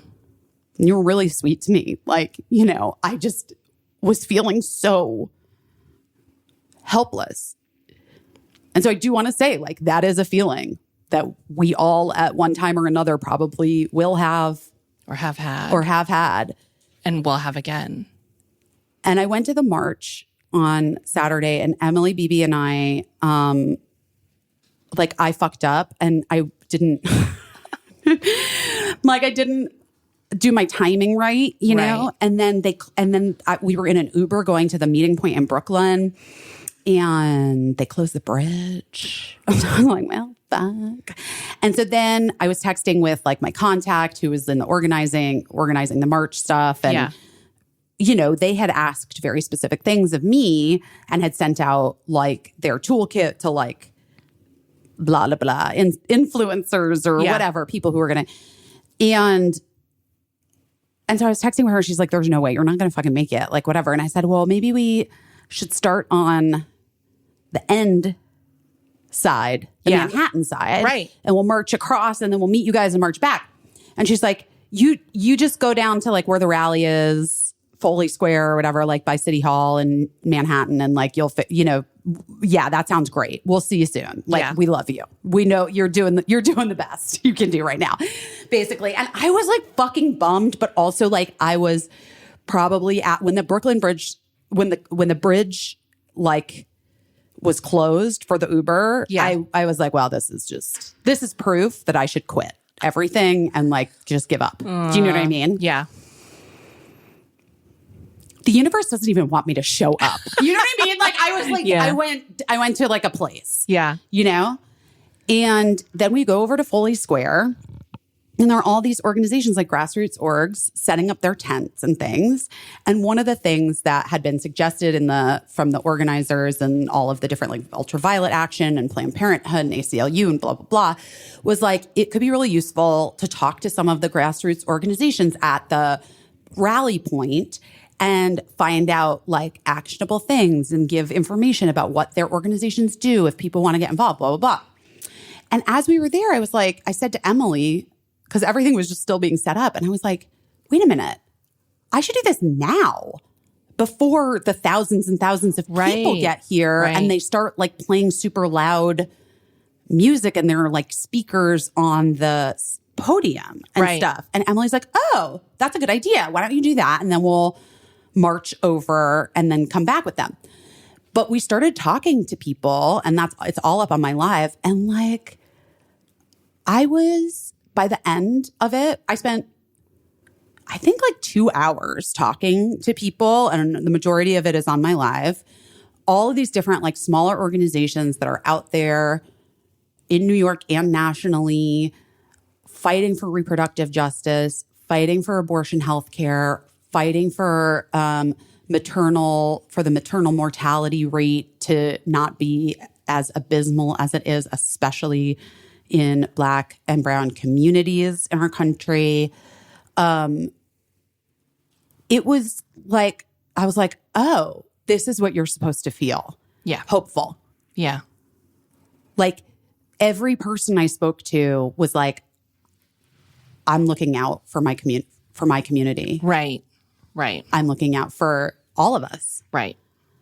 And I really felt like the universe did like fuck up our travel plans to make it to the Brooklyn Bridge. Right. To like get to the march. Because if we had done that by the time we got to the rally, I probably wouldn't have like spent the time to talk to all of these different organizations. And like marching across a bridge wouldn't have done for me what I like actually my little heart was needed. Yeah. In that moment. Yeah. And talking to like the Black doulas of the Bronx, and which was amazing. I would love to do another one of our things as a fundraiser for them. Yeah, that'd be so cool. Well, maybe a book club, another book club, because we have a book that we want to. Oh, that's right. Yeah, book club. Yeah. So maybe a book club and sell tickets. Yeah, and then like we did, and then send the money to those doulas. Those doulas. Keeping it in the uterus. Doula. Support. Dueling. Providing support. But I just, I had like a really heartening experience. And I was so grateful that I did show up in like the way that I could. Yeah. And that when all the things were like, felt like they were working against me to make it there, you know, that I wasn't just like, fuck it, let's just go get brunch. Right. Like, that we really like, Emily and I both, like, she was like, that was cool. Like I learned so much and I got so much out of it, you know, and that's really great. Yeah. Because that's a thing that like, well, that's another thing that was really important to learn because I am like a TV producer and I think of myself as like a leader sometimes. I love to spearhead a project or whatever. And so when I started getting active with, you know, just anything political, like whether it's like actual campaigns that people are running or whether it's, you know, for various causes, I always wanted like to say like, oh, we should start a blah, blah, blah. We should start this. We should start a fund, a foundation, you know, this, that, and the other thing. And as it turns out, somebody already had that idea. Usually they've been working at it for years. Oh my God. They know the ropes. Yeah. Guys, don't be that fucking asshole. Don't be the white lady. That's like, I have such a good idea, you guys. Has anybody thought of doing this? I'm going to do it. Because guess what? Yeah, it's rough. And it's rough. And and I've been also active in a lot of groups where there have been problems with white women speaking over women of color and discounting, you know, like kind of like trying to take the take the microphone, take the what's that thing called? The megaphone, and so there's a lot of things to be aware of, but there's nothing to be afraid of, and so. Oh, that's such a great way of putting it, Caissie. You're such a wordsmith. I just said doula-y like 2 seconds ago. All right, fair enough. But there's nothing to be afraid of. And really, like, I think you're right, Busy. There have been a million times when I'm like, I just don't want to lace up my shoes. I don't want to do this walk again. I don't want to knock on these doors again. I don't want to dial this phone anymore.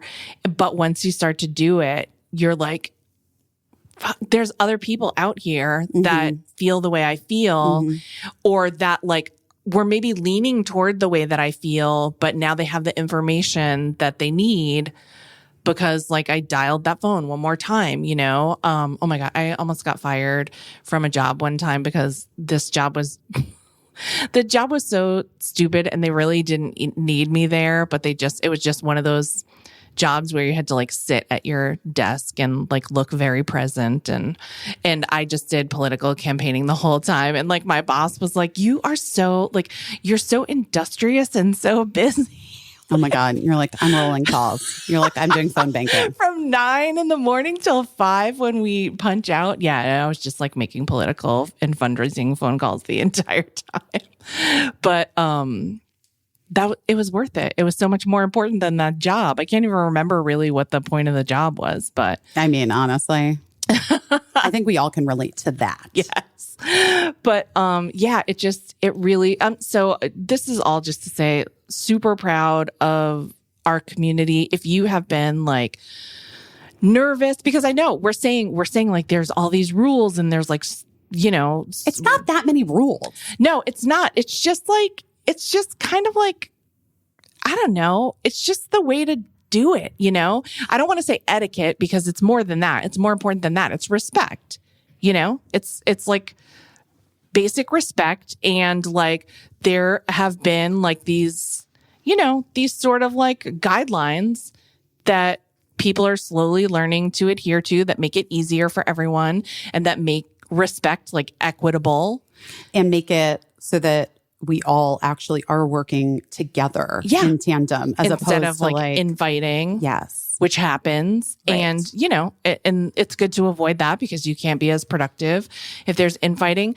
So so there's a lot to be aware of, but nothing really to be afraid of, nothing at all. And so if you've been thinking about dipping your toe in, it couldn't be easier. A lot of the people on the Facebook group for Busy Phillips is Doing Her Best are like, organizing stuff all the time. Organizing. Great.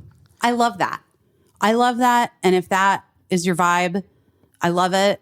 And if you're also exhausted in your own home for any reason, I feel that too, man. Yeah. Take what you need. But I do always, in times of my life where shit's gone south personally. Yeah. I have found not for credit's sake, but just like a thing that helps your heart is literally helping someone else. Yeah. Showing up for someone else. Yeah. And by the way, like even the smallest thing at this point, my neighbor Ellis, I love to shout out my neighbor Ellis. He lives across the cul-de-sac from me. He's, he's like a background actor. That's what he does for money. And I think his daughter works in the medical field and his wife, Pam, I'm not sure what Pam does because we've been neighbors only via the pandemic. So we haven't really all I know is that Pam also loves Prince because she saw me in a Prince shirt one time and she wanted to talk about it. But Ellis is always working in his yard when he's not working on a set somewhere. And whenever he sees us, he says, he'll say like, "Oh, I saw your son," which I love because he's like very interested in the comings and goings of the guys. But then when we're getting into our car and we're like, "Bye, Alice," he always says, "Bye, love you guys." He doesn't know us. He doesn't know if that is literally the sweetest thing. It's so sweet and he means it. And he doesn't know if we deserve love, if we're deserving of his love, but he gives it every fucking time. And it restarts my heart every time that just this person who's You seem good. Love you. Like every time. And so I'm like trying to like catch Ellis now. Like I'm trying to like time my comings and goings to when he's working in his front yard. Just to get a little I love you. Just to get a bump. little I love you guys. I love them. I love them. And so we say we love you too, because we do. But it's like, I mean, I'm telling you, like, and by the way, there's no shortage. I'm being told that I'm loved pretty constantly by my family, which is wonderful. And I have friends that tell me that they love me. Mm-hmm. But there's something about like a person who's like a relative stranger just being like, I see you. I love you. You're worth it to me. That is really nice. Yeah. So like even something that small, I'm not telling you to tell your neighbor that you love them, but maybe even like, I don't know if it's right for me and Ellis, but I don't know if it's right God, for you. That is literally hilarious. But maybe Listen, it works for us. But maybe just do what you can do.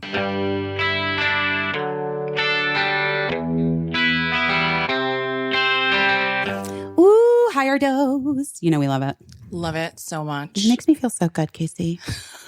I like to wrap up now in that little sauna blanket and just sweat it out. Yes, or the PEMF mat with the healing crystals You know in I it. love that PEMF mat. I love that thing so much. You know my mom's like laying on it all the time now in this recovery zone. Oh, good. Thank goodness. I know, it's the best. And you know, I love the red light face mask too, the LED face mask. Guys, we love it all. Higher Dose is a one-of-a-kind at-home spa experience. It's the intersection of wellness, health, beauty. It's got this line of infrared devices that is harnessing the most healing technologies available, from infrared healing heat to PEMF's grounding technology to red light's rejuvenating rays that really help your skin glow from the inside out. I'm telling you guys, we are obsessed. Yeah. I mean, I talk about it at parties. Yeah, as well you should. As well you should. Infrared therapy supports glowing skin, deeper sleep, a balanced mood. I wish I could travel with my mat. I'm not kidding. Yes. Yeah. That's the only bummer that I have. Well, that's why you have to talk about it at parties so that you have a network of friends that have the blank. And so when you travel, you're just like, hey, let me hit up. I know, but like, let me just be real. Let's just be real. You gonna bring that mat for me right now to my hotel? No. I would bring that for you. I don't know. You need it for yourself. I would loan it to you. Okay. Well, maybe I'll take you up on it because Okay. I could use it for my deeper sleep when I'm traveling. I do love it. And the skin, it is undeniable. That red light face mask stimulates collagen. It really activates glowing skin. And listen, use it while you're in the sauna blanket. Yeah. I'm being real. You just look better You do. after you 100%. use it. You just look better. 100%. Guys, go get your own sauna blanket, mat, and red light mask today at higherdose.com. You can use promo code BEST at checkout to save 15%. That's higherdose.com, promo code BEST. Or just go to higherdose.com/busy and you'll save 15%. Such a good deal. It's a great deal. This episode of Busy Phillips is Doing Her Best is brought to you by the new Showtime original comedy series, I Love That For You. I've been telling you, you guys, you got to check it out. Joanna Gold's dream is to become a home shopping channel star, no matter what it costs, be it her dignity, self-respect, or sense of right and wrong. She lands the job of her dreams, determined to redefine herself, but finds the road to stardom is not quite as seen on TV. She's equally intimidated by a boss who eats careers for breakfast, played by the hilarious and amazing Jennifer Lewis, and infatuated with her idol, the unstoppable superstar host, played by SNL legend Molly Shannon. Caught off guard, Joanna slightly blows it on live TV and then sells a whopper of a story to keep her job. That little white lie snowballs into a network-devouring avalanche, and she has to learn the difference between selling herself and selling out. Starring the hilariously awkward or awkwardly hilarious Emmy nominee and SNL veteran, Vanessa Bayer. I Love That For You is streaming now only on Showtime. Oh, wait, hold on. New assistant Blake. Wait. Assistant Blake. Wait. I have to get COVID tested for, the event I'm here for. So, but like, that's fine. But they wanted to do, it had been scheduled today at 5 because I thought you had to leave. Right. But then we had a hard time setting the things Getting up. started. I know. I never got the microphone stand going. So I'm just holding it in my hand. So Josh, if you hear sticky little hands on the microphone. Sorry. It's me. Sorry. Caissie was doing her best. Josh did his best to make sure that we had everything we needed. And still, I'm just putting it together with tape and glue. I mean, that's what we're holding it all together with at this point, in this moment, you know? Yes. But this eclipse is back to what I had started to say. And then I like to, circle back. So this eclipse apparently that just happened is a real opportunity for all of us to like sever the ways that things have been done, the way that we've done things, and to start anew. And I don't know, you guys, you know me. I fuck with astrology and crystals in the same way that it's just like, I don't know, I just kind of like that shit, But like, I do believe in intentions, and I believe in like putting things out there, and like putting goodness out into the world and like getting it back, right? Well, that's what it is, by the way. Like so many people, and again, men, I notice, love to shit on woo, but it's about intentions. It's the same as putting something on your calendar, saying that you intend to go to this appointment. Crystals and new moons and all of these things, they're just markers to remind us of what we are intending to do. It's just a reminder. It's the same as like putting something on your calendar or making a date with a friend. It's the same thing. It's just about revisiting an intention of something that you want to happen. And it's funny, like, I think a lot about that, about the idea of being able to really sever a way of doing a thing and moving in a different direction for everybody. And like how hard that is and how it can take like many different false starts before you kind of get there, Right. And, but I do think that this, like, I do feel, see, I'm just like, now this is where you guys are like, ugh, eye roll. But I do feel just in the last day, basically, like that there has been a little bit of like a rolling shift. Yeah, I get that. Do you feel that at all? No. No, I mean, here's the way that the shift for me is that until further notice, we just have to keep going and we have to keep doing what is the most right for us, the most good, the most right. And I don't mean what's the most right for me, like what helps me the most. I mean what I believe to be the most right for the most people. And by the way, when I'm doing all of this shit, like I even think it's good for people that are against it, whether they care to admit it or not. I think in the long run, the goals that I have for humanity and for America, like I think are for the greatest good of people.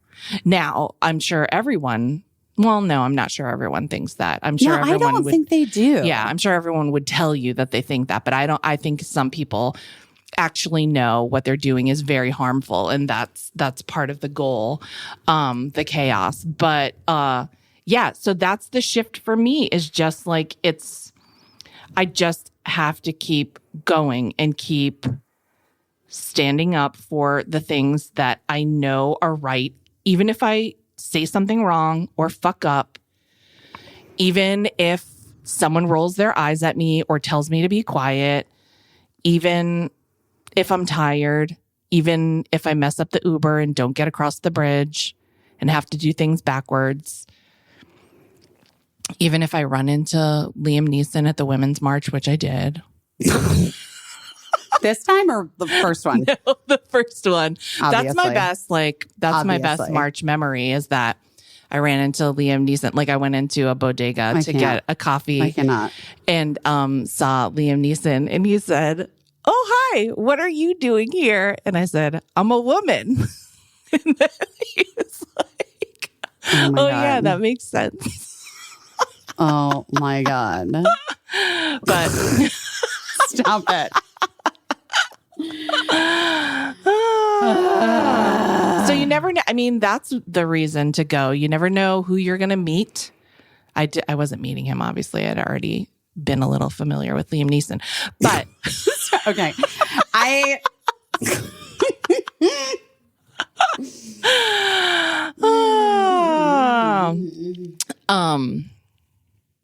because Liam Neeson is good friends with Andy Cohen. That's why I knew him. So he Oh, would, I didn't know that. he would always be at Watch What Happens Live. Mm-hmm. And when we were in the original studio, the studio was so small. And part of like what I would do, same as I would do for you on Busy Tonight, I would go up and give Andy like new cards every segment Right. for things that he wanted to talk about. But the studio was so small and Liam Neeson had such long legs that they were just like everywhere. And so it was a lot of like climbing my over God. Liam Neeson's legs. And so he just would get in the habit on the nights that he was there of just taking the cards from me and giving the cards to Andy for me. That was nice of him. Very nice. But that's why I was familiar with Liam Neeson. He was basically my intern. I mean, I guess we could say that. But I don't know why he was at the Women's March. I didn't ask him because He was there to support. he was there to support. Yeah, I mean, obviously, but I don't know, I don't know if he was like doing something for an organization or whatever. Probably not. He was just doing the regular shit like everyone was Yeah. in his neighborhood. You didn't need to have an invitation. Yeah, You know exactly. what I mean? That's the thing about it. Anyone can do it. Anyone can do something. Even Anyone Liam can do even something. Liam Neeson, Especially Liam Neeson. who was like wildly on an episode of Atlanta. Are you watching Atlanta this No, season? no. my I'm gosh. like, you know me and TV. Come on. Come on, guys. Yeah. Atlanta, I'm going to say, is like a wild ride this season. I think it's always a wild ride. It's the wildest of the wild rides. But it's like a little mini movie every week this season. And sometimes it's not even like the characters that are the characters from the show. Sometimes it's like a whole other, it's like an anthology. Right. I had seen that. It looks interesting. Yeah. But you know me, still trying to get through Severance. Yeah. I haven't made much progress, Caissie. I'm not gonna lie, but Oh my you know, God. someday I will. Someday I will. You'll make it through Severance. You'll be very excited. But I highly recommend Atlanta this season. It's really interesting. But yeah, Liam Neeson was actually on the show as himself, sort of in a way addressing the comments that he made about feelings that he had about Black men as a young man. Like, yeah, it was really interesting. It was interesting to me that was like a thing that they did on the show. And it was interesting to me that Liam Neeson agreed to it. And I'd love to hear what other people who have been watching it think. Ooh, Yeah. I'm interested too. Yeah. It's a good show, but you're still not through Severance. But through it, I mean, I don't even think I've watched one more episode since last we spoke. oh my gosh. I know. At this point, guys, it's going to be 2025 What? by the time I'm done with it. I want to figure out how What's you wrong can. with me? No, I want to figure out how you can finish it because I think you're going to love it. I'm still having like crazy nightmares, like COVID vibes. Here's what I Oh, think. really? Also, though, that show is very disturbing for me. Yeah. I don't know if it's disturbing for everyone, but I am a sensitive person. Yeah. And so I think a little bit like I was watching it at night when I would have time, Sure. but then it was like leaving me with unpleasant feelings before Okay. bed. All right. So maybe if I like do like maybe if I like make an 11 a.m. Right. viewing thing happen, like I just feel like I get very, like my brain is, very open Yeah. Yeah. to ideas. Okay. So I think, I don't know. I had like the most New York. Oh God, Alfie. Did I ever tell you about when I got the sweatshirt made for Emily, the embroidered sweatshirt with Alfie's little face on it, and then I put his name was as Archie, which is not his name, it's Alfie. And Emily was like, thank you. And it's like had his face on it, so she couldn't even like give it to another Archie. Like, No, I totally put the wrong name on the sweatshirt for her. So stupid. oh my God. So stupid. I mean, also hilarious. But so not getting through severance. You're still having COVID nightmares? Oh, yeah. Yeah. Oh, my God. Okay. I had the craziest, most vivid. Okay. A friend of mine needed a new therapist. Yeah. Okay.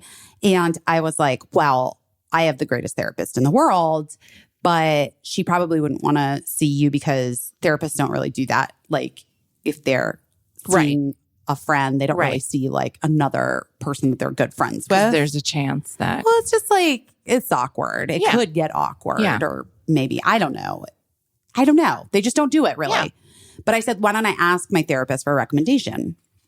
So then I hadn't talked to my friend for a bit. And then I was like, whatever, chatting with them. And I was like, hey, did you end up calling my therapist? And my friend was like, but I got the number that you forwarded me that she had sent you for a different therapist. But no, I didn't call your therapist. And I was like, but remember, then she called back and said that she found time in her schedule. And this is fucking nuts. And my friend was like, no. And I was like, I texted you the text exchange. Like she texted me, actually, like I do have room in my schedule. Why don't I try it? And if it's uncomfortable or whatever, we don't have to go down that path. I texted you the exchange. And my friend was like, no, you really didn't do that. Like, I don't know what you're talking about. And so then I was like, that's weird. Why didn't I forward that text? So then I looked at my text with my therapist and I didn't see it. And then I wrote my therapist and I was like, this is going to sound weird. Why did I even, at this point, I should have known, right? I mean, maybe, but it felt very real to you. It felt so fucking real. I was convinced. And she was like, no, that didn't happen. What are you talking about? And I was like, I guess I made it up. It was in a dream I had and I just thought it really happened. And then my therapist was like, oh no, I feel bad.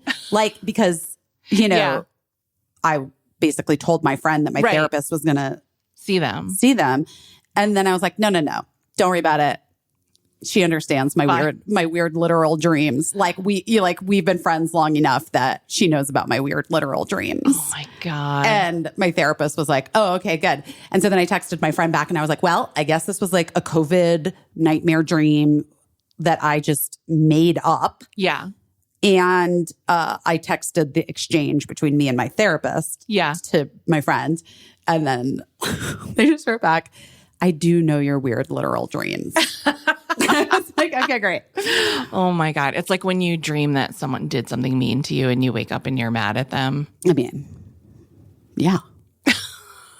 Or like your boyfriend cheated on you. Did you ever have those back in the day? Yes. I mean, all the time. And then you have to like tell them like why you're mad, I guess. And then, I don't know. You were such a dick in my dream last so night. Mean in my dream. And then my husband's always like, I'm sorry. Not sweet. Not sweet. I mean, he doesn't have to, but, well, listen, I'm glad that I'll tell you what the, eclipse meant to me. What did it mean to you? It was a real opportunity. Well, I'll just tell you. My husband's work had a party on a boat.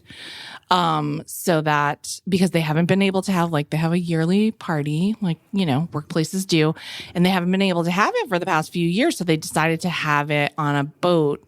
And I think it was split up between 2 nights or whatever.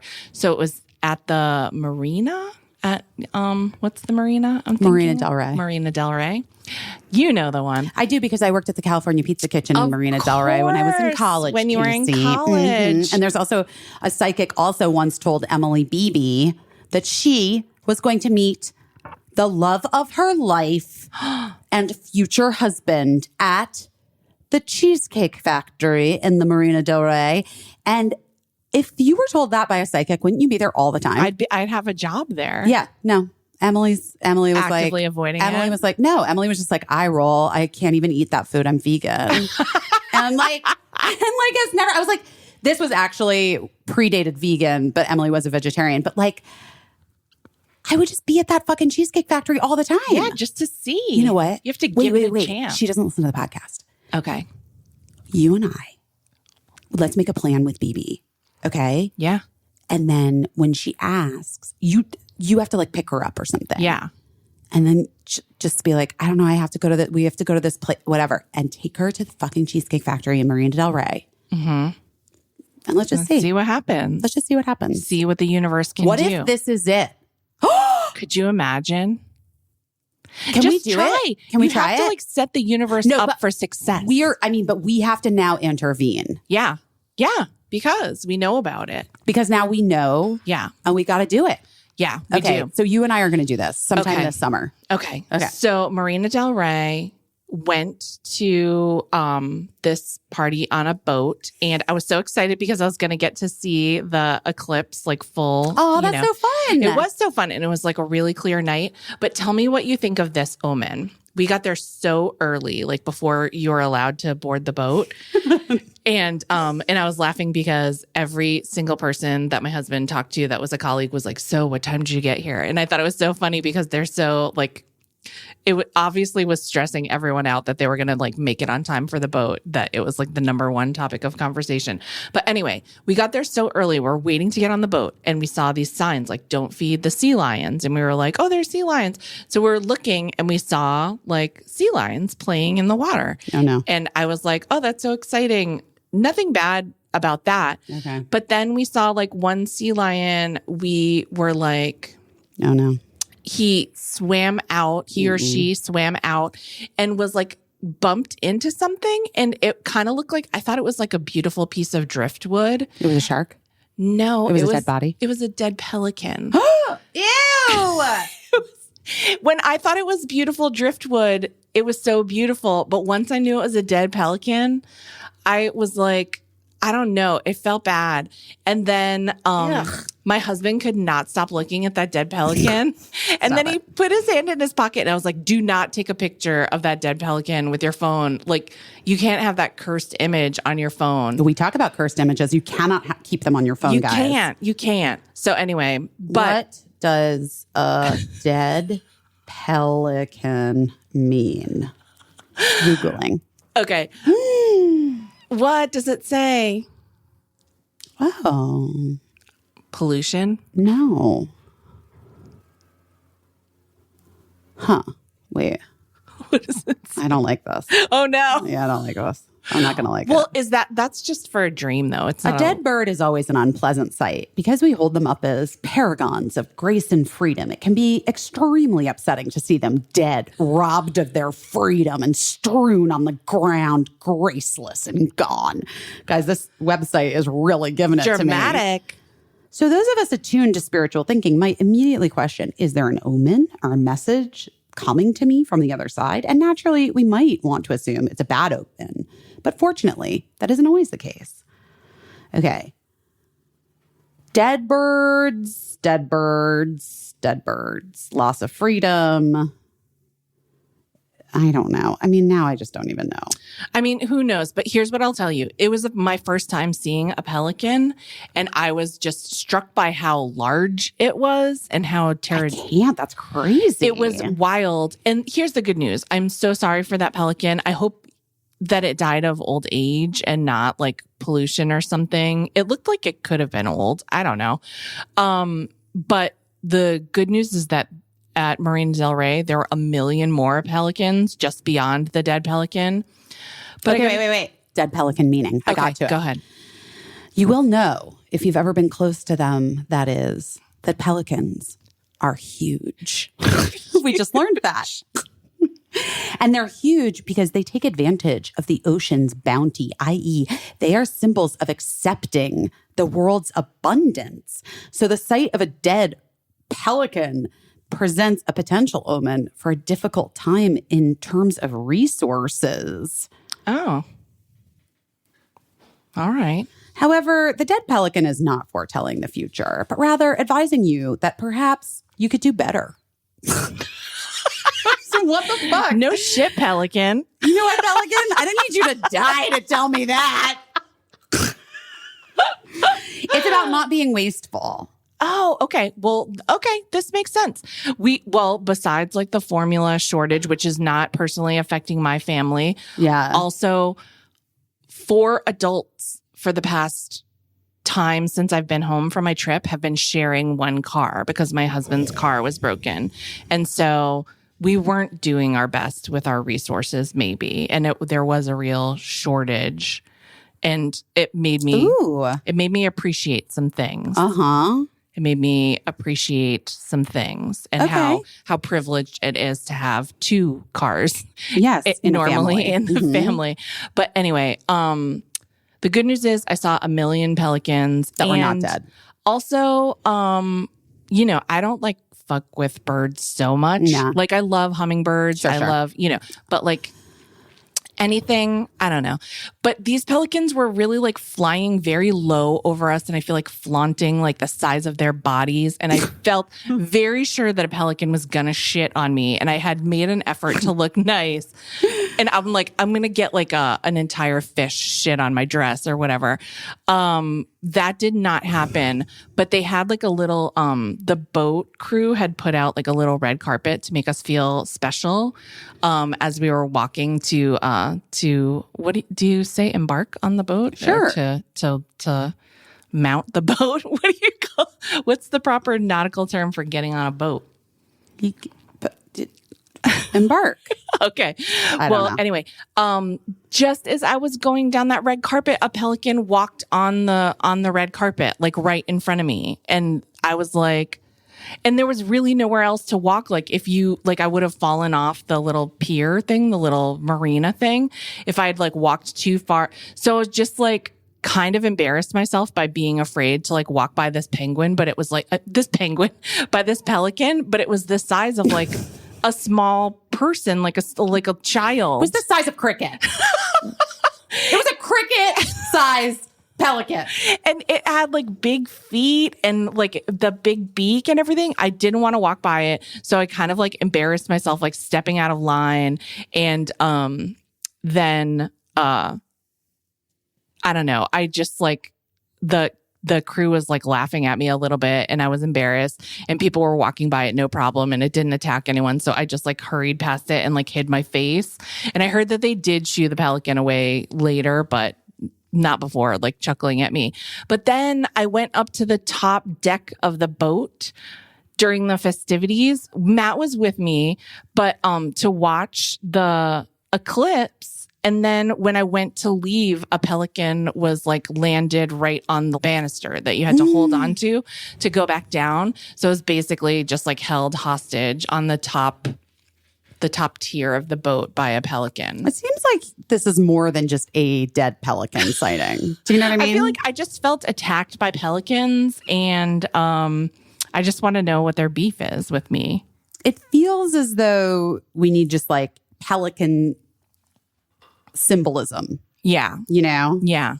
Like it was brutal. I can tell you, like, I don't want to hang out with a penguin. Why do I keep calling them penguins? I don't know. Is there something to that too? Oh my God. Maybe I wish it was a penguin because I don't feel like a penguin would mess you up. Have you ever seen like a penguin attack anyone? I don't think that they're nice. You don't think penguins are nice? No. Oh my gosh. No, I think they're birds. And I think birds will fucking peck your eyes out. But like, you've seen, like, what could they do? They don't even have like, they couldn't kick you. Listen, they can't really peck you. Spirit of the penguin, Jesus. Spirit of the pelican is commonly associated with the virtues of humility, sacrifice, generosity, and unity. Wow. Well, they're loyal, trustworthy, and dependable. I was humbled by them. I think they're dependable for scaring me a little bit. But okay, all right, if you say Pelicans represent letting go of judgment. Oh, all right. I literally, guys, I could just keep reading. There's so much. We're gonna get. Pelican. I will get to whatever it is. You know what I mean? So much pelican There symbolism. are so many. It may be conveying a message of nourishment and resurrection. Okay. Social responsibility and active attributes, such as teamwork. But that's what we're talking about. Yeah, it's true. Okay. All right. This makes more sense now. These pelicans really wanted me to know this stuff. In some cultures, pelicans are also known as symbolic of the afterlife and are known to protect the deceased souls on the path to the underworld. We're getting it all from this pelican. What can't pelicans do? I don't know. The pelican also brings with it release and forgiveness. I mean, guys, I love it. Pelicans are a lot better than I gave them credit for, I guess. I just thought that they were big, menacing monsters. Well, they know how to adapt to their current conditions to survive. Well, except that one. The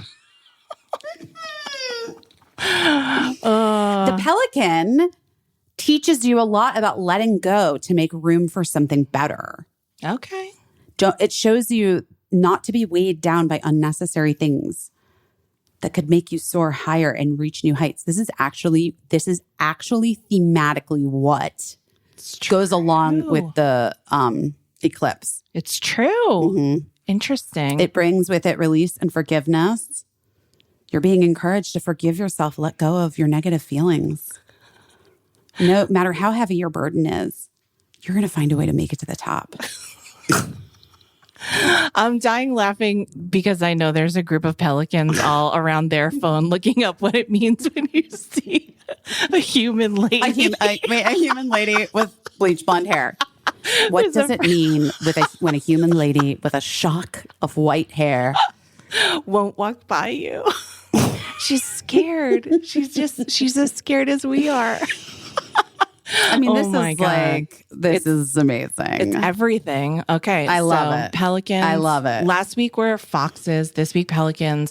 We don't have to look it up now, but please do know that as soon as this podcast is over, I am going to look up to see if there are penguin fighting videos because I feel like that would be hilarious.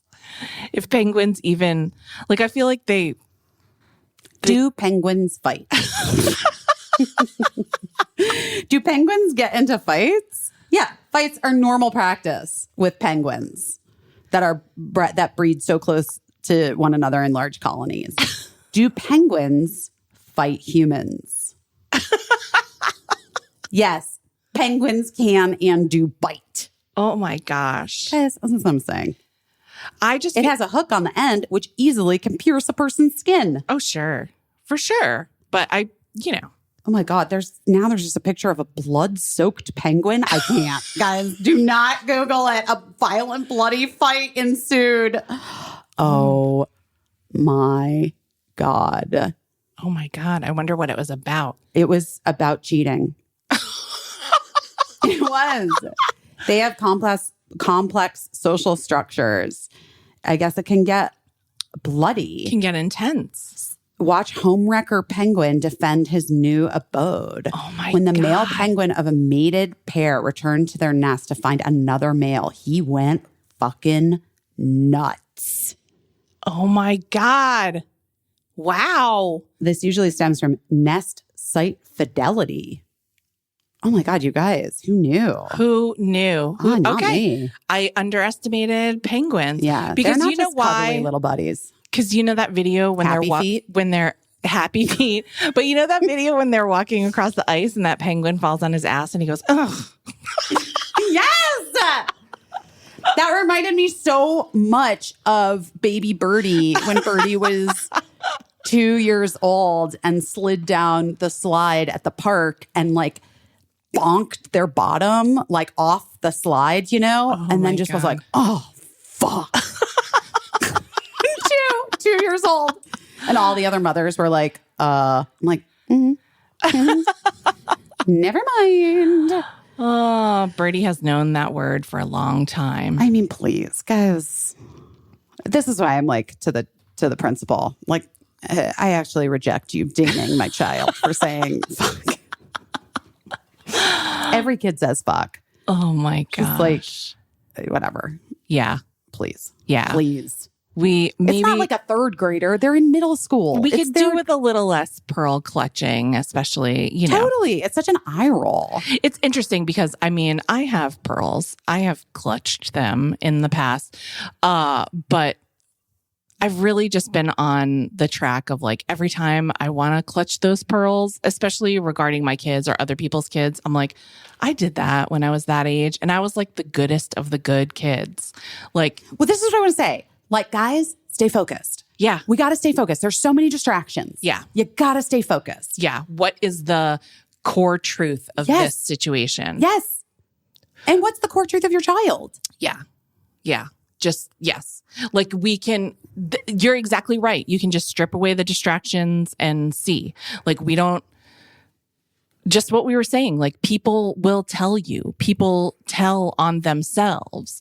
People will generally tell you what their plans are. We have seen it time and time again, just like you knew the whole time that, you know, people were getting distracted by so many things. And you were like, the goal is to overturn Roe. Like you said it, you called it so long ago. And here we are. And that was a core truth that we would have done well to just listen to at that point. At any point, really. At any point. But we were polite. When people told us not to be hysterical and that we were being ridiculous, we were like, oh, okay. But we weren't being hysterical and we weren't being ridiculous. And now it's here. It's also like, yeah. A thing that we said the last episode of Busy Tonight that I think holds true even maybe more so today than it did even then is that it is a marathon, not a sprint. Yes. And you have to keep that in mind, especially when there are situations that feel like major tragedy / like deflating moments. Yeah. You know, it's still a marathon. We can still keep going. We have to. We actually have to. We have to. Yeah. I mean, and we have to. We can all. What's the alternative? What's the alternative? And the way that it works now is that there are people that need us to keep going more than ever. There are people that actually need that from us now more than there were last week.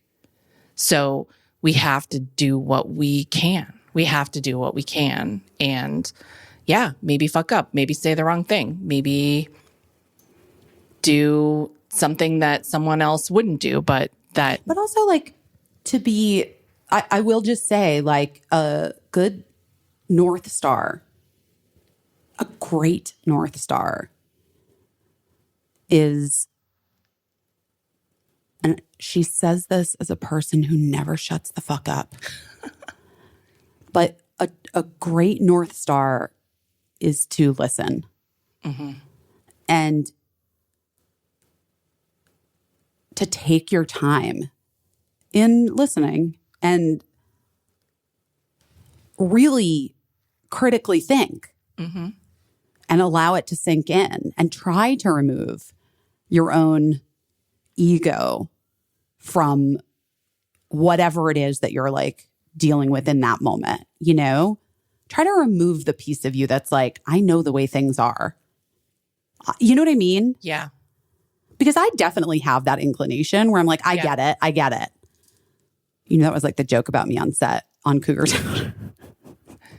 Whenever a director would come over to give me a note, I'd be like, yeah, I got it.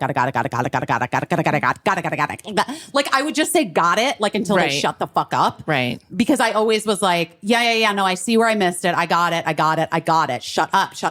I can do it. And it was so hard for me to just like listen to the direction. Because it's uncomfortable. Because it's uncomfortable. And you want that moment to be over. Yeah. And I'm like a strong person. Yeah. And I'm like, I actually know I know the direction. I know the direction. But sometimes you don't fucking know the direction, guys. Right. Right. Even when you think you know the fucking direction, you don't know the direction. No harm in double checking. No harm. No harm. And no harm in like being able to, instead of just immediately saying, got it. Right. Listening and then asking yourself, not them, do I got it? What does that mean? How can I show up best to support grassroots organizations? How can I amplify voices of others? Right. How can I do my best as an ally? Right. What if I fuck up? How do I make amends? How do I apologize to people? Right. Like all of these things are not like, these are not the things that are taught in school. Yeah. Why? I feel like we need some things taught in school. Well, education would be one. Yeah. Education would be a good start. And then critical race theory. Oh my God.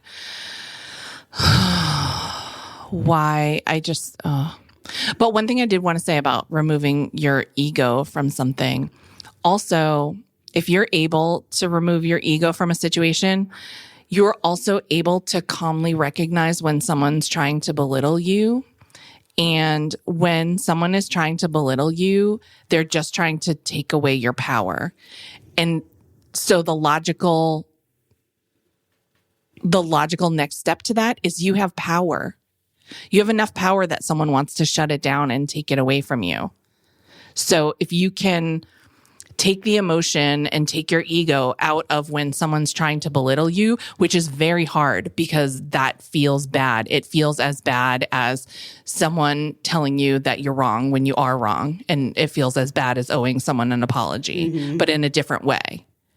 But when someone's trying to belittle you, it's because they see that you have power and they want to take it away. And so when someone tells you that you're being ridiculous or that you're being hysterical or that you're making a big deal out of something that shouldn't be a big deal, then why are they saying that? What's the goal of that?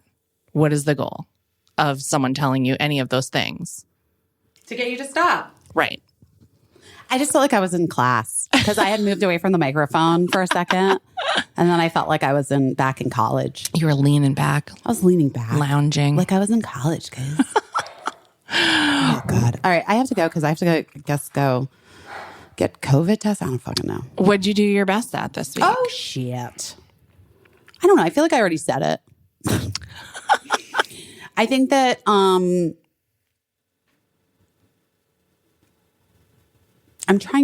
am doing my best at allowing like the feelings and the emotions to not control the consistency of like that. It's okay to feel like this is insurmountable. It is too much. Like the world, everything in the world, you know? But to know that like I can still to remember to like hold on to that I can still show up in the ways that I know best. Right. And that it's valuable. And that maybe we have to go back. I have to go back. That's so funny. It just hit me. Like I have to just go back to that quote from the Talmud, right? You're not obligated to complete the work, but nor are you free to abandon it. Right. Because I actually think I thought for a second that we would complete the work in my lifetime. You thought you were immune to COVID. Yeah, that's right. I thought we would like end white supremacy and achieve full equality. Right. In my lifetime. I really thought we would. And I now feel I'm having that like realization that like, oh shit, yeah, no, that's not probably in the cards. It's a long game. It's like, and that's the game that they've been playing for a really long time. They've been playing the long game. And so then you have to like fortify yourself with the idea that you're, well, what did they say? Planting a seed like for a tree that you'll never see grow. Yeah, I mean, I don't know if that's from Hamilton or what, but yes. Is it from Hamilton or like a shirt at Cracker Barrel? I mean, probably both. Somebody should send me like this, like some big store has doing my best hats. Yes, I saw that. Okay, guys. Sure. I said those bitches. Fuck you, guys. Fuck you in this sweatshop you rode in on. We have doing my best merch available at bravegowns.com. It proceeds go to a good cause and they're made ethically. Come on. So I feel like what's the choice here? Not a choice. Also, sort of like similar to art. What I don't think they're copying us. I do. You do? Sure. 100%. Like that's just the thing. That's all those companies do. Yeah, that's true. They're leeches. Thirsty bitches. They're just leeches. Oh my gosh. I mean, whatever. Yeah. It's on there. Yeah. That's on them. Yeah. The only thing I'm doing my best at this week, a lot of things. Sharing a car with 4 adults, that's hard. I had pink eye, which was disgusting. Ugh, the worst. But I did the mature thing. I was supposed to go see our friend Ben de la Creme was performing in Los Angeles. And you didn't go? And I didn't go because I had gross pink eye and I probably could have gotten away with it. But I just thought like, who wants to like it's bad enough that one adult has pink eye. Like to spread it around to other adults. No, that's not acceptable. I have to say. Yeah, I'm glad that you did that. That's a responsible. It's a responsible thing to do. I was like on the tail end of it, but I was like, I gotta call it. Sometimes we just have to miss things that we want to see.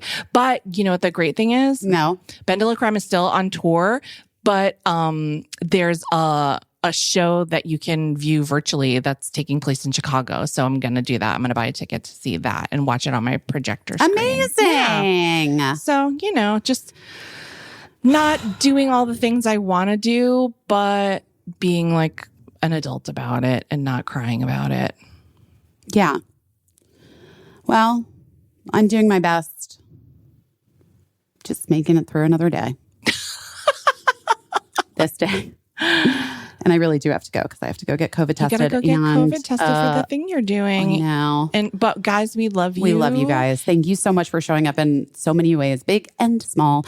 And the people that I spoke to at the rally, because then BB and I did stay for when the marchers showed up. Yeah. It was fun. A lot of energy and people were just doing it. And I talked to lots of people who are listeners of the pod.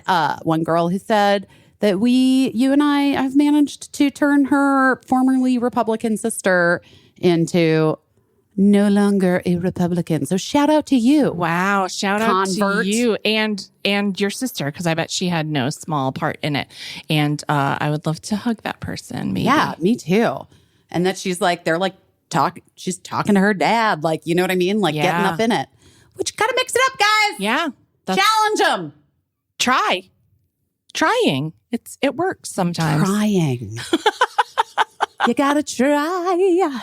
All right, you gotta go get your COVID test. Yeah. We'll talk to you all soon. We love you so much. We love you guys. I really was also heartened by like getting those emails from Melissa just saying how this community was so generous of spirit and is doing some great work. And I can't wait to see what the impact will be. I bet it will be huge. Thank you. And I do also want to just say that even if the race that you are like raising money for, the seat or the whatever, and even if they don't win, like it still makes a difference. It makes a difference. So I think the thing that sometimes gets like people get bummed when they like feel like they put all this time and energy and money into a cause, and then they feel like the cause doesn't pan out, and then they're like, well, fuck that. Like, Just the theme of the week is the weirdest expression of all time, but it just keeps coming back to me, which is, guys,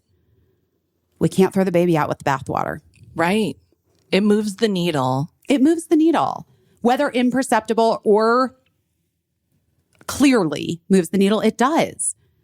And we can't keep, I think that there is like a human nature to throw the baby out with the bathwater, but you can't. Right. You got to keep that baby.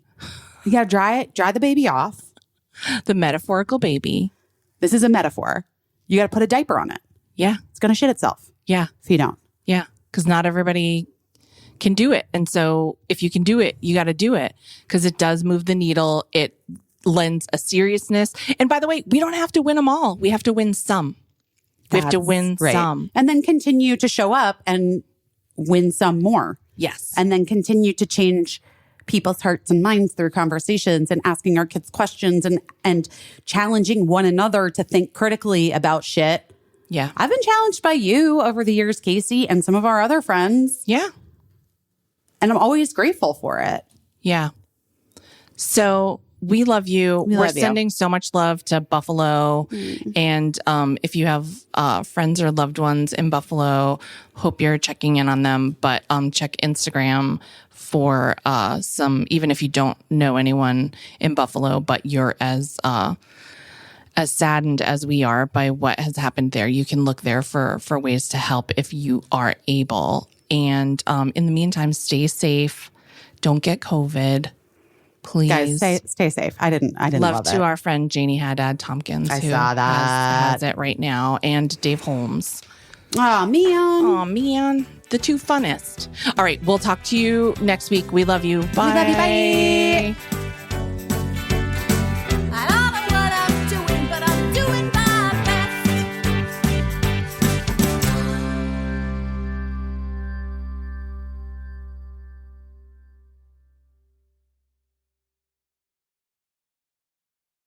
Oh, no.